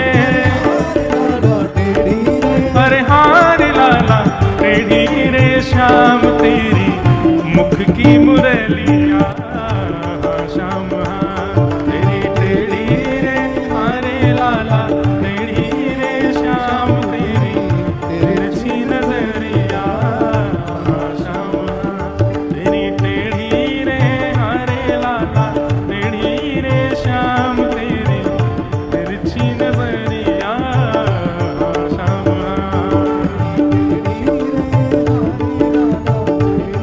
बलमा के बिहारी लाल की, करताल बजा के गाओ।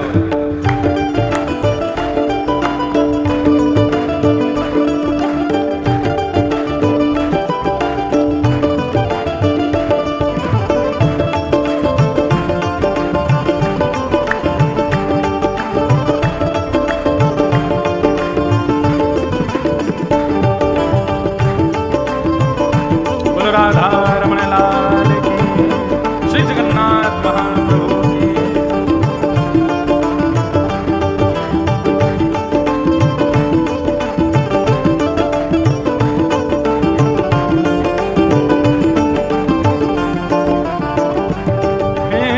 गोकुल तेरो टेढ़ो, वृंदावन तेरो टेढ़ो, गोकुल तेरो टेढ़ो।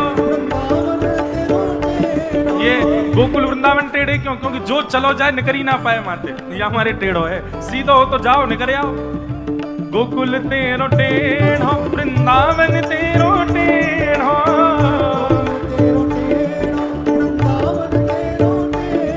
अरे हार लाला टेढ़ी रे, अरे हार लाला टेढ़ी रे, अरे हार लाला टेढ़ी रे, श्याम तेरी ब्रज की गलियां श्याम, तेरी टेढ़ी रे, अरे लाला टेढ़ी रे, श्याम तेरी तिरछी नजरिया श्याम, तेरी टेढ़ी रे, मोरे लाला टेढ़ी रे, श्याम तेरी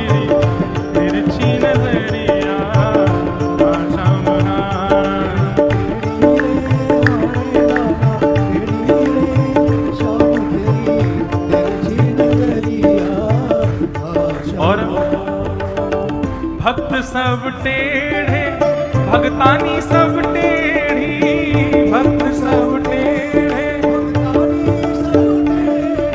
एक और सीधा होना है भैया, ठाकुर जी के सब भक्त भी टेढ़े से ही हैं, उल्टे सीधे काम करेंगे सब रे हैं। भक्त सब टेढ़े, भक्तानी सब टेढ़ी, भक्त सब टेढ़े, ओ भक्त सब टेढ़े, भक्तानी सब टेढ़ी।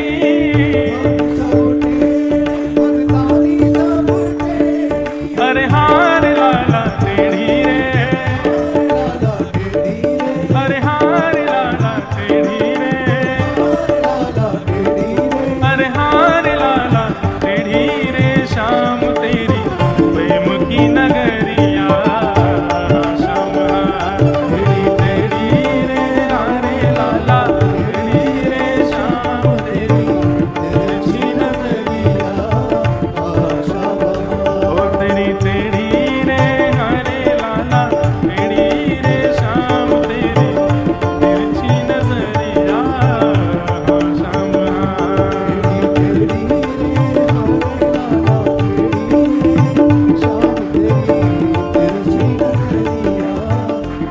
श्री राधा रमण लाल की। तो यहाँ हमारे ठाकुर जी तो भैया बड़े टेढ़े हैं, टेढ़े काहे को हैं, ताकि एक बार चित्त में आ जाएं तो कहीं जा ना पाए, इसलिए। तो वेद व्यास जी महाराज ने भागवत की रचना की, और भागवत का उद्गम हुआ प्रेम से। तो भागवत में क्या मिलेगा? प्रेम ही मिलेगा, और कुछ नहीं। प्रेम की कामना से ही यहां विराज हुआ। भागवत जी की रचना हुई। वेद व्यास जी महाराज ने अपने पुत्र सुखदेव जी के द्वारा भागवत जी को जन जन तक पहुंचाने का संकल्प लिया, और श्री सुखदेव जी महाराज ने यही भागवत की कथा गंगा के तट पर विराजमान परीक्षित को जाकर के सुनाई। सौनकादि ऋषियों ने प्रश्न किया, महाराज ये परीक्षित कौन है? और ये परीक्षित को हमने सुना 7 दिन में मरने का श्राप लगा था, आप इसके पीछे हमको कारण बता सकते हैं? तब सूत जी कहते हैं, इस कारण को जानने के लिए तो मुझे महाभारत का अंत बताना पड़ेगा, लेकिन वक्षे कृष्ण कथोदयम, परीक्षित की कथा में कृष्ण कथा का उदय होगा, इसलिए मैं तुमको सुनाता हूं। और यहां से महाभारत का अंतिम प्रसंग सुनाया गया, अंतिम पाठ। कि यदा मृधे कौरव संजयानां वीरेस्वथो वीरगतिं गतेषु ब्रकोदरा विग्ध गदा विमर्श भ्रगनोरुदंडे धृतराष्ट्र पुत्रे। महाभारत का युद्ध अपने अंतिम पड़ाव पर चल रहा था, और तभी भगवान ने इशारा किया कि दुर्योधन की जंघा पर प्रहार करो। भीम ने अपनी गदा का प्रहार जंघा पर किया दुर्योधन की, और दुर्योधन जैसे ही गिरा, महाभारत का युद्ध पांडव जीत गए। नाभि से नीचे प्रहार करना धर्म विरुद्ध बात है, बहुत विवाद हुआ, परंतु ठाकुर जी ने आकर के कहा, आज इस बात का विवाद तो हो रहा है कि नाभि से नीचे भीम ने प्रहार कैसे कर दिया। आप लोगों को यहां धर्म अधर्म दिखाई दे रहा है, परंतु एक अबला द्रौपदी नारी को बीच सभा में निर्वस्त्र किया जा रहा था, तब इतने लोग खड़े क्यों नहीं हुए? सब लोग मौन हो गए भगवान की बात सुन करके। पूरे संसार की यही विडंबना है, वो स्वयं को जहां सही मान लेती है उसको धर्म बता देती है, और जहां अपने आप को उपस्थित नहीं कर पाते उस वहां मौन हो जाते हैं। अब आज जिन पक्षधरों को लगता था कि कौरव गलत हारे, वो सब खड़े हो गए। यही लोग खड़े हो जाते उस समय जब द्रौपदी का चीरहरण हो रहा था, तो आज महाभारत युद्ध भी नहीं होता।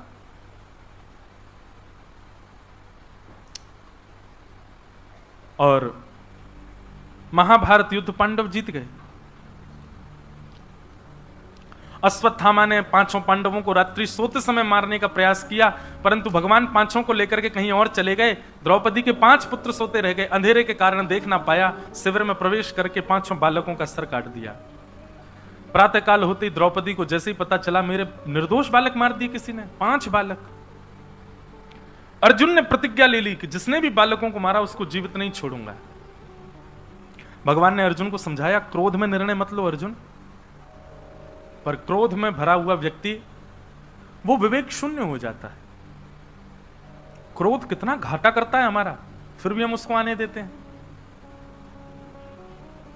सबसे पहली बात, क्रोध हमको जड़ बना देता है। क्रोध हमको विवेक शून्य बना देता है। विवेक शून्य का मतलब सही और गलत की पहचान नहीं होती क्रोध में हमको। क्रोधी व्यक्ति से अगर आपने कुछ कह दिया तो आप कितने भी सगे क्यों ना हो, आपको मारने तक पे आतुर हो सकता है, व्यक्ति की मृत्यु तक कर सकता है क्रोध। क्रोध हर प्रकार से घाटा करता है हमारा। और मैंने प्रथम दिन कथा में कहा था, क्रोध को जन्म कौन देता है? कामात क्रोधो विजायते। मैं कथाओं में कहा करता हूं, यदि आप क्रोध कर रहे हो ना, तो विद्वान व्यक्ति को आप यह भी बता रहे हो कि आप कामी भी हो, क्योंकि काम ही क्रोध को जन्म देता है। और जिस व्यक्ति के अंदर आपको समत्व का दर्शन होता हो, जिस व्यक्ति के अंदर आपको सहनशीलता का दर्शन होता हो, जिस व्यक्ति के अंदर आपको ऐसा लगता हो कि ये सह लेता है, कैसी भी स्थिति हो जाए विचलित नहीं होता, तो निश्चित है उसके ऊपर काम का भी अधिक प्रभाव नहीं है। क्षमा करें। कई क्रोध अच्छे भी होते हैं, जैसे मां का पुत्र पर, गुरु का शिष्य पर, पिता का संतान पर, ये क्रोध अच्छे भी हैं। दूसरी बात, जब किसी अन्य को संभालने के लिए, सुधारने के लिए, बचाने के लिए क्रोध किया जाए, उसमें दोष नहीं होता। पर किसी को नीचा दिखाने के लिए, किसी को कष्ट देने के लिए, पीड़ा देने के लिए जब आप क्रोध करते हो, वो क्रोध पाप जन्य होता है। आप क्रोध इसलिए कर रहे हैं कि सामने वाला संभल जाए, सुधर जाए, बच जाए, उसकी भलाई है उसी में, तो वो क्रोध बुरा नहीं। पर आप क्रोध इसलिए कर रहे हैं कि इसको पता चले, इसको बुरा लगे, इसको कष्ट हो, इसको पीड़ा हो, वो क्रोध बुरा है। और वैसा क्रोध भी अगर बहुत ज्यादा मात्रा में है तो बुरा है, क्षणिक है तो बुरा नहीं है। पर क्रोध कैसा भी हो, एक क्षण के लिए भी आया हो, निर्णय कभी मत लीजिए, क्योंकि क्रोध का निर्णय कभी अच्छा नहीं होता। लोग बात पूछते हैं, महाराज जी क्रोध कम करने का तरीका क्या है? स्पष्ट बता देंगे तो शायद बुरा भी लगे कई लोगों को, पर क्रोध कम करने का एक ही तरीका है, विषय वासना और भोगों को कम करो, क्रोध अपने आप कम हो जाएगा। अपनी और एक और बात बताएं आपको, विषय वासनाओं को कम करने का एक तरीका और है, जितम रसे, जितम सर्वम जिते रसे। अपनी रसना को जीत लो, अपनी जीव को जीत लो। जिस व्यक्ति, श्रीमद् भागवत कहती हैं, जिसने अपनी जीव को जीत लिया वो दुनिया के किसी भी इंद्रिय को जीत सकता, किसी भी विषय को जीत सकता है। इसीलिए हमारे यहां अन्न शुद्ध तो मन शुद्ध, जैसा खाओ अन्न वैसा होवे मन, जैसा पियो पानी वैसी होवे वाणी। देखो, जैसा खाओ अन्न वैसा होवे मन, जैसा होवे मन वैसे होवे विचार, जैसे होवे विचार वैसी होवे क्रिया, जैसी होवे क्रिया वैसे होवे कर्म, जैसे होवे कर्म वैसी होवे गति। हमारी गति ही निर्भर हो जाती है हमारे अन्न पर, इसलिए शुद्ध। आपने अन्न सुधारा, आप क्रोध काम सबको सुधार दोगे। अन्न सुधारो। तो मैं क्या कह रहा था, हाँ, क्रोध में कभी निर्णय मत लीजिए। अगर किसी को क्रोध आता है तो बस एक बात, हमारी बात मान ले। मैं हर कथा में कहता हूं, निर्णयात्मक बुद्धि का त्याग कर दो। क्रोध के समय निर्णय मत लो, मौन हो जाओ। क्रोध में कितना भी गुस्सा आ रहा हो, कुछ पकड़ लो, कुछ जकड़ लो, कुछ कर लो, लेकिन मौन हो जाओ, बोलो मत। क्योंकि क्रोध में जब आपकी जीभ बोलती है तो वो वज्र होती है। वज्र मतलब एक आयुध का रूप धारण कर लेती है जीभ। आयुध मतलब वेपन, और वेपन किसी को पीड़ा देने के लिए ही होता है। इसलिए क्रोध में केवल कुछ भी करके, कैसे भी करके मौन हो जा। उसके लिए भले ही आपको एकांत में क्यों ना जाना पड़े, क्रोध मत करो। क्रोध में निर्णय मत लो, नहीं तो गलत होगा आपके साथ। अर्जुन ने निर्णय लिया, द्रौपदी तुम्हारे 5 बालकों के हत्यारे को मैं जीवित नहीं छोड़ूंगा, जो भी होगा उसका सर धड़ से अलग कर दूंगा, उसके रक्त से तुम्हारे केशों को रंगित कर दूंगा, ये मेरा वचन है। भगवान बोले क्रोध में निर्णय मत लो अर्जुन। भगवान का हाथ छटक दिया अर्जुन ने। भगवान बोले अच्छा जाओ। अश्वत्थामा कृतवर्मा आदि बचे थे, अश्वत्थामा को लेकर के आ गया अर्जुन। पता चल गया कि यही है बालकों का हत्यारा। जैसे ही अश्वत्थामा को बंदी बना करके लाए अर्जुन, और द्रौपदी को बताया कि तुम्हारे बालकों का हत्यारा मिल गया। द्रौपदी बोली कौन है, मुझे दिखाओ। बाहर आकर के जब द्रौपदी ने देखा तो गुरुपुत्र अश्वत्थामा। द्रौपदी कहती है, अर्जुन ये क्या कर रहे हो आप? ये जानते हैं कौन है? बोले हाँ अश्वत्थामा। बोले अश्वत्थामा गुरुपुत्र, जिन गुरु ने धनुष उठाना सिखाया, जिन गुरु ने बाण चलाना सिखाया, जिन गुरु ने युद्ध मैदान में खड़ा होना सिखाया, उन गुरु का पुत्र है ये। और गुरुपुत्र गुरु समान होता है। वो बात अलग है कि गुरु को ही हमने गुरु महाभारत युद्ध में मार दिया, क्योंकि गुरु ही हमारे विपक्ष में खड़े हो गए युद्ध मैदान में, तो विपक्ष का हर व्यक्ति तो शत्रु है। सामने खड़ा योद्धा तो शत्रु के समान है।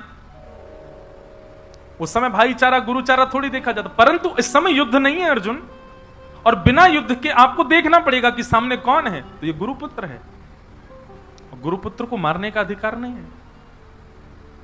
दूसरी बात, ये ब्राह्मण है, हम क्षत्रिय हैं। बंधुओं, शास्त्र आज्ञा करते हैं, पता नहीं आज का लॉ मानेगा कि नहीं इस बात को, पर शास्त्रों की आज्ञा है, कितना भी बड़ा अपराध क्यों ना कर दें, 2 लोगों को मृत्यु दंड नहीं देना चाहिए, 3 लोगों को। किस किस को? ब्राह्मण को, स्त्रियों को और छोटे बालक को। नाबालिग के लिए तो आज भी मानते हैं लॉ में, उसको दंड नहीं देते, पर हमारे शास्त्र कहते हैं स्त्रियों को भी कितना भी बड़ा अपराध कर दें वो, उनको जीवन पर्यंत कारागृह दे दो, पर मृत्यु दंड नहीं दे सकते आप, शास्त्र विरुद्ध है। और ब्राह्मण को भी मृत्यु दंड नहीं देना चाहिए। और भी दंड के प्रावधान है, शास्त्र आज्ञा। तो द्रौपदी कहती है ये ब्राह्मण है और हम क्षत्रिय हैं, इसको कैसे मार सकते हैं अर्जुन? ये गुरुपुत्र है, गुरु समान है, इसको नहीं मार सकते हम। और तीसरी बात, अपनी मां का इकलौता पुत्र है, मतलब इनकी माता जी मतलब विधवा, पति नहीं है उनके, उनको मार चुके हैं हम लोग। और विधवा मां के इकलौते पुत्र को मारना, तुम जानते हो कितना बड़ा अपराध है। मेरे 5 पुत्र मर गए हैं, पर मेरे 5 पति तो जीवित हैं, इसलिए अर्जुन इसको मत मारो। और 5वीं बात, यदि इसको मारने से मेरे पुत्र जीवित हो जाएं तो मारना, यदि इसको मारने से मेरे 5 पुत्र मरे ही रहें तो फिर इसको क्यों मारना? द्रौपदी की इन बातों को सुनकर के भगवान कृष्ण प्रसन्न हो गए। यहां पर लिखा है द्रौपदी की बातों में 5 सूत्र हैं। कौन कौन से? हर व्यक्ति को निर्णय लेते समय इन 5 सूत्रों का ध्यान रखना चाहिए कि धर्मम न्यायम सकरुणम निर्वलीकम समम महत। 5। सबसे पहला, मैं जो निर्णय लूं वो धर्म है कि नहीं, अधर्म तो नहीं है, सबसे पहली बात। दूसरी बात, मैं जो निर्णय लूं वो न्यायपूर्वक है कि नहीं, वो जस्टिस है कि नहीं, वो कहीं पक्षपात तो नहीं हो जाएगा। मैं जो निर्णय लूं उसमें तीसरी बात, करुणा भी होनी चाहिए, मतलब दया, क्रोध में भर करके नहीं, दया में युक्त होकर के निर्णय लेना चाहिए। मैं जो निर्णय लूं उसमें निष्कपटता, कपट नहीं होना चाहिए, मतलब निर्णय तो उसके पक्ष में सुना दिया, लेकिन आपने पीछे से सोच रखा था जाएगा भले इसके पक्ष में, आगे जाकर के गिरेगा तो यही, ऐसी कपट युक्त आपका निर्णय नहीं होना चाहिए। और 5वीं बात, समता, समत्व होना चाहिए, चाहे अपने को ही दंड मिल रहा हो लेकिन 2 निर्णय में। ये 5 बातें द्रौपदी के भाव में थी। यहां पर लिखा है कि हर व्यक्ति को इन 5 बातों का ध्यान रखना चाहिए किसी भी निर्णय को लेने से पहले। द्रौपदी की बात सुनकर के अर्जुन ने युधिष्ठिर जी को देखा, भैया आप बताओ क्या करूं? बोले मैं द्रौपदी के पक्ष में हूं, जो द्रौपदी कह रही है वही होना चाहिए, इसको मत मारो। अर्जुन ने भीम की ओर देखा, भैया आप बताओ क्या करूं? बोले तू छोड़ दे, मैं मार देता हूं इसको। नकुल सहदेव उनकी ओर देखा, तुम बताओ क्या करें? बोले हम भी द्रौपदी के पक्ष में हैं, इसको मत मारो। और सबसे पूछते हुए जब भगवान की ओर देखा तो यहां लिखा है आलोक्य वदनम सख्य। भगवान की ओर जब देखा, ठाकुर जी ने पहले तो मुंह फेर लिया, बोले तू कर जो तुझे ठीक लगता है। चरणों में गया, बोले नहीं भगवान, करिष्य वचनम, नहीं तू तो मेरा हाथ झटक के गया था, अब कर, तूने निर्णय लिया था कर। नहीं नहीं, एक बार आप बता दो मुझे क्या करना चाहिए। भगवान बोले पक्का? बोले हाँ पक्का, बैठ। ये तो कभी कही मत देना ठाकुर जी से कि आप बताओ, ऐसा बताएंगे कि फंस जाओगे फिर। मैं बता रहा था एक बार, हमारे एक पंडित जी का ब्याह होने वाला था, तो उन पंडित जी ने मुझसे कहा महाराज जी मैं ब्याह करूं कि नहीं। मैं कर ले भैया। नहीं नहीं फिर भी एक मोहर लग जाए कि कर लो तो करूं। मैंने कहा तो एक काम कर, लाल जी के सामने पर्ची डाल दे। उसने 2 पर्ची डाली, करूं नहीं करूं। जैसी पर्ची डाली, अरे 3 पर्ची डाली, करूं नहीं करूं, और तीसरी पर्ची में लगा जैसी तेरी इच्छा। पर्ची डाली, और मुझे पता था ठाकुर जी खेल खेलेंगे। जहां उनको पता चल जाए कि ये टेंशन में आ जाएगा, वहां तो ठाकुर जी और टेंशन देते हैं अदबद के। पर्ची डाली तो पर्ची आई मत करो। अब जैसी आई मत करो, मैंने कहा भाई देख लाल जी मना कर रहे हैं, अब मत कर। अब पहले तो मुझे बताया नहीं, बाद में बोलते हैं पर घर वालों ने तो पक्की कर दी। मैंने कहा तो फिर तेने पर्ची क्यों डाली? मैंने अब तो तू बीच में फंस गया, घर वाले वहां पक्की करे या यहाँ ठाकुर जी मना कर रहे हैं, अब क्या करेगा? मैंने कहा एक काम करो, एक बार और पर्ची डालो। दूसरी पर्ची डाली, दोबारा पर्ची डाली, तो अब की बार आया कर लो। अब और बेचारे टेंशन में, अब क्या करूं महाराज जी, अब तो ये कह रहे हैं पहले तो कहीं नहीं करो, अब कह रहे हैं कर लो। मैंने कहा एक काम कर, तू तीसरी बार और डाल। अब की बार वोट पड़ जाएगा कि 2 पक्ष एक तरफ हो गए। तीसरी बार पर्ची डाली तो अब की बार आया जैसी तेरी इच्छा। ठाकुर जी ऐसा खेल खेलेते हैं। अब बेचारे वो पंडित जी, कभी उनकी पत्नी लड़ती है तो हम यही कहते ठाकुर जी ने तो मना किया था मत करे।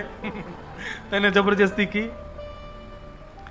तो अगर कभी आप इनसे पूछने बैठ जाओगे तो ये तो महाराज ऐसा खेल खेलेंगे आपके साथ। लेकिन एक बात याद रखना, ठाकुर जी खेलते जरूर हैं, आपको विचलित जरूर कर देंगे, आपको परेशान जरूर कर देंगे। वो खेलते हैं, जो प्रेम करता है वो परेशान करता है। वो प्रेम ही कैसा जहां परेशानी ना किया जा रहा हो। वाह, बाबा ने ताली बजाई पीछे से। वो प्रेम ही कैसा जहां परेशानी ना हो, जहां पर कोई आपको परेशान ना करे, कोई तंग ना करे। गोपियां कितना परेशान करती ठाकुर जी को, कितना तंग करती। ठाकुर जी भी हमको उतना ही परेशान तो करते हैं, खेलते तो हैं। तो भगवान बोले अर्जुन जो कहूंगा सो करेगा? बोले हाँ करूंगा करूंगा। अर्जुन पूरा तैयार हो गया, अब बाकी सबकी बात एक तरफ, इन्हीं की बात माननी है मुझे। भगवान बोले देख, सबसे पहली बात अर्जुन, अगर कोई व्यक्ति प्रतिज्ञा लेता है कि मैं ऐसा करूंगा और वो यदि वैसा नहीं करता है तो उसको 2000 वर्ष के लिए नरक जाना पड़ता है। तैने प्रतिज्ञा ली थी कि बालकों के हत्यारे को तू छोड़ेगा नहीं। अर्जुन ने तुरंत तलवार निकाली, बोले मैं बस यही चाह रहा था, हाँ बस एक बार आज्ञा कर दो मुझे। भगवान बोले सुन सुन सुन, पहली बात तो अपनी प्रतिज्ञा का पालन कर, और दूसरी बात, जिस मां ने अपने बच्चे गवाए जब तक वो ना कहे तब तक तू नहीं मार सकता उसको। तो मतलब द्रौपदी का कहना बहुत आवश्यक है, और द्रौपदी कर रही है मना, चल वापस रख ले म्यान में तलवार। अर्जुन ने फिर तलवार रख ली, बोले अभी नहीं मार सकते क्योंकि द्रौपदी की आज्ञा नहीं है। लेकिन भीम तेरे बड़े भैया हैं, उनकी बात का तो तुझे सम्मान करना चाहिए। और भीम कह रहे हैं कि तू छोड़ दे मैं मार दूं, इसका मतलब वो सीधा सीधा कहना चाह रहे हैं कि तू मार दे, उनकी बात तो तुझे माननी चाहिए। अर्जुन फिर तलवार निकालने लगा, अब तो मार ही देता हूं ठाकुर जी, एक तो प्रतिज्ञा भी है, बड़े भैया की भी आज्ञा होगी, दो पक्ष आ गए ना, एक अकेली द्रौपदी तो मना कर रही है बस। भगवान बोले युधिष्ठिर भीम से भी बड़े भैया हैं, उनकी बात तो तुझे माननी चाहिए, तलवार भीतर कर ले। अर्जुन बोला मुझे इन लोगों की बात मत बताओ, मेरी प्रतिज्ञा, आप अपना निर्णय बताओ। भगवान बोले मैं अपना बताऊं? बोला हाँ बताओ। तो ब्रह्म बंधु न हंतव्य आतताई बदारहण मय्यै वो भय्य माम नातम परिपायानुशासन। अर्जुन, ब्राह्मण कैसा भी क्यों ना हो, कैसा भी क्यों ना हो ब्राह्मण, उसको मारना नहीं चाहिए। अर्जुन बोला आपने निर्णय दे दिया भगवान, ये ब्राह्मण है, इसको नहीं मारूंगा मैं। लेकिन अर्जुन, बालकों का हत्यारा कोई भी क्यों ना हो उसको छोड़ना नहीं चाहिए। अर्जुन बोले मुझे चक्कर आ रहे हैं और मैं आधा पागल था पहले, आज पूरा पागल हो जाऊंगा मैं, ये कैसा निर्णय दे रहे हो नाथ आप? ठाकुर जी मुस्कुराए। महाराज इतने परेशान हो जाते हैं ठाकुर जी से निर्णय लेने वाले, पर ठाकुर जी के हर उपहास में भी, हर खेल में ही उत्तर छुपा है। भगवान उठ गए, बोले ऐसे उठ के मत जाओ, बता के तो जाओ। बोले मैंने बता दिया, अब इसके आगे कुछ नहीं बोलूंगा मैं। ब्राह्मण कैसा भी क्यों ना हो उसको मारना नहीं चाहिए, बालकों का हत्यारा कोई भी क्यों ना हो उसको छोड़ना नहीं चाहिए। ये ब्राह्मण भी है और बालकों का हत्यारा भी है, अब बता क्या करेगा? अर्जुन चिंता में पड़ गया। इतनी चिंता तो उसको महाभारत युद्ध में नहीं हुई। अर्जुन चिंतन करो मैंने क्या कहा। एक बात याद रखना, मैं कहता जरूर हूं कि कृष्ण भक्त बड़े परेशान से रहते हैं, ठाकुर जी खेलते बहुत हैं, लेकिन कृष्ण भक्त एक चीज को प्रारंभ कर दे, क्या? चिंतन करे। ठाकुर जी की जो बातें हैं, ठाकुर जी का जो स्वभाव है, ठाकुर जी की जो चर्चाएं हैं, उनको बार बार चिंतित कर, उन पर चिंतन करे, उत्तर उसको मिलेगा। भाई ठाकुर जी ऐसे मॉनिटर हैं कि वो सीधी आज्ञा नहीं करेंगे, वो पहेली दे देंगे आपको, सुलझाओ। यदि तुम योग्य होगे तो सुलझ करके निकल जाओगे, और यदि तुम अयोग्य होगे तो अपने बनाए जाल में फंस जाओगे। ठाकुर जी का स्वभाव ऐसा है। अर्जुन अब सोच क्या करना चाहिए। अर्जुन बार बार सोच रहा, ब्राह्मण है, इसको मारना नहीं है, बालकों का त्याग, इसको छोड़ना नहीं है, मतलब इसको मारना भी नहीं है, इसको छोड़ना भी नहीं है, इसको मारना भी है और इसको छोड़ना भी है, क्या करूं? तब अर्जुन के दिमाग में आया, ओहो, माने ठाकुर जी मुझसे कहना चाहते हैं कि इसको मृत्यु दंड से भी बड़ा दंड दो, जिसमें ये जीवित भी रहे, पर जितने दिन जीवित रहे उतने दिन मृत्यु के समान रहे। और ऐसा दंड तो केवल एक है, भरी सभा, भरे समाज और भरे विश्व के सामने अपमान। व्यक्ति संसार में जीता कब है? जब किसी से प्रेम की आशा उसको दिखती है। जब दिखेगा कि कोई प्रेम ही नहीं करता तो व्यक्ति जीवित कैसे रहेगा? जब कोई बहुत बड़ा अपराधी और बहुत गंदे अपराध में जब पकड़ा जाता है ना, तो वो पुलिस वालों से कहता है मुझे मार दो, इससे अच्छा तो मैं मर जाऊं, मुझे जीवित मत रखो।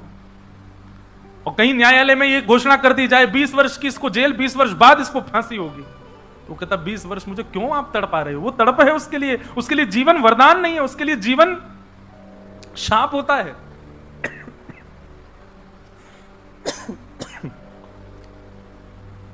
अश्वत्थामा ने छोटे छोटे बालकों को मारा है, कुमार बालकों को मारा है, भरी सभा को उपस्थित कर लिया, चारों तरफ लाखों लोग खड़े हैं, बीच रंग मैदान में खड़े होकर के अर्जुन ने उसकी आधी मूंछ काट दी, आधी दाढ़ी काट दी, आधे केश मोड़ दिए, और ब्राह्मणों की सबसे बड़ी पहचान उनकी शिखा का छेदन कर दिया। और ब्राह्मण के मस्तिष्क में ब्रह्म तेज की मणि होती है, उस मणि को निकाल लिया और धक्के मार करके बाहर निकाल दिया। लोग पत्थर फेंकने लगे अश्वत्थामा के ऊपर। अश्वत्थामा को देखते हैं लोग तो फिर उस स्थान की ओर नहीं देखते हैं, उस दिशा की ओर नहीं मुंह करके बैठते हैं जहां अश्वत्थामा खड़ा है। ऐसा अश्वत्थामा का जीवन हो गया, रोता रहता है बस, मैंने क्या कर दिया ये। भगवान बोले यही इसके लिए दंड है। आज भी अश्वत्थामा जीवित है, चिरंजीवी है, और आज भी रुदन करता है। अगर किसी को पता चल जाए कि अश्वत्थामा घूम रहा है, लोग बाग घर बंद कर लेंगे, द्वार बंद कर लेंगे, खिड़कियां बंद कर लेंगे अपनी। अश्वत्थामा, भगवान ने उसको ऐसा दंड दिलवाया अर्जुन से कि अब ये जीवित रहेगा, मृत्यु की पुकार करेगा, मृत्यु की कामना करेगा, पर इसको मृत्यु मिलेगी नहीं। भगवान ने अश्वत्थामा को धक्के देकर के बाहर निकलवाया। ठाकुर जी ने कहा भैया देखो अब सब व्यवस्थित हो गया, द्रौपदी के साथ में कष्ट जरूर हुआ है, पर जो होनी है उसको तो कोई नहीं टाल सकता। अब तुम लोग व्यवस्थित हो जाओ समस्त पांडवों, अब मैं द्वारिका जा रहा हूं।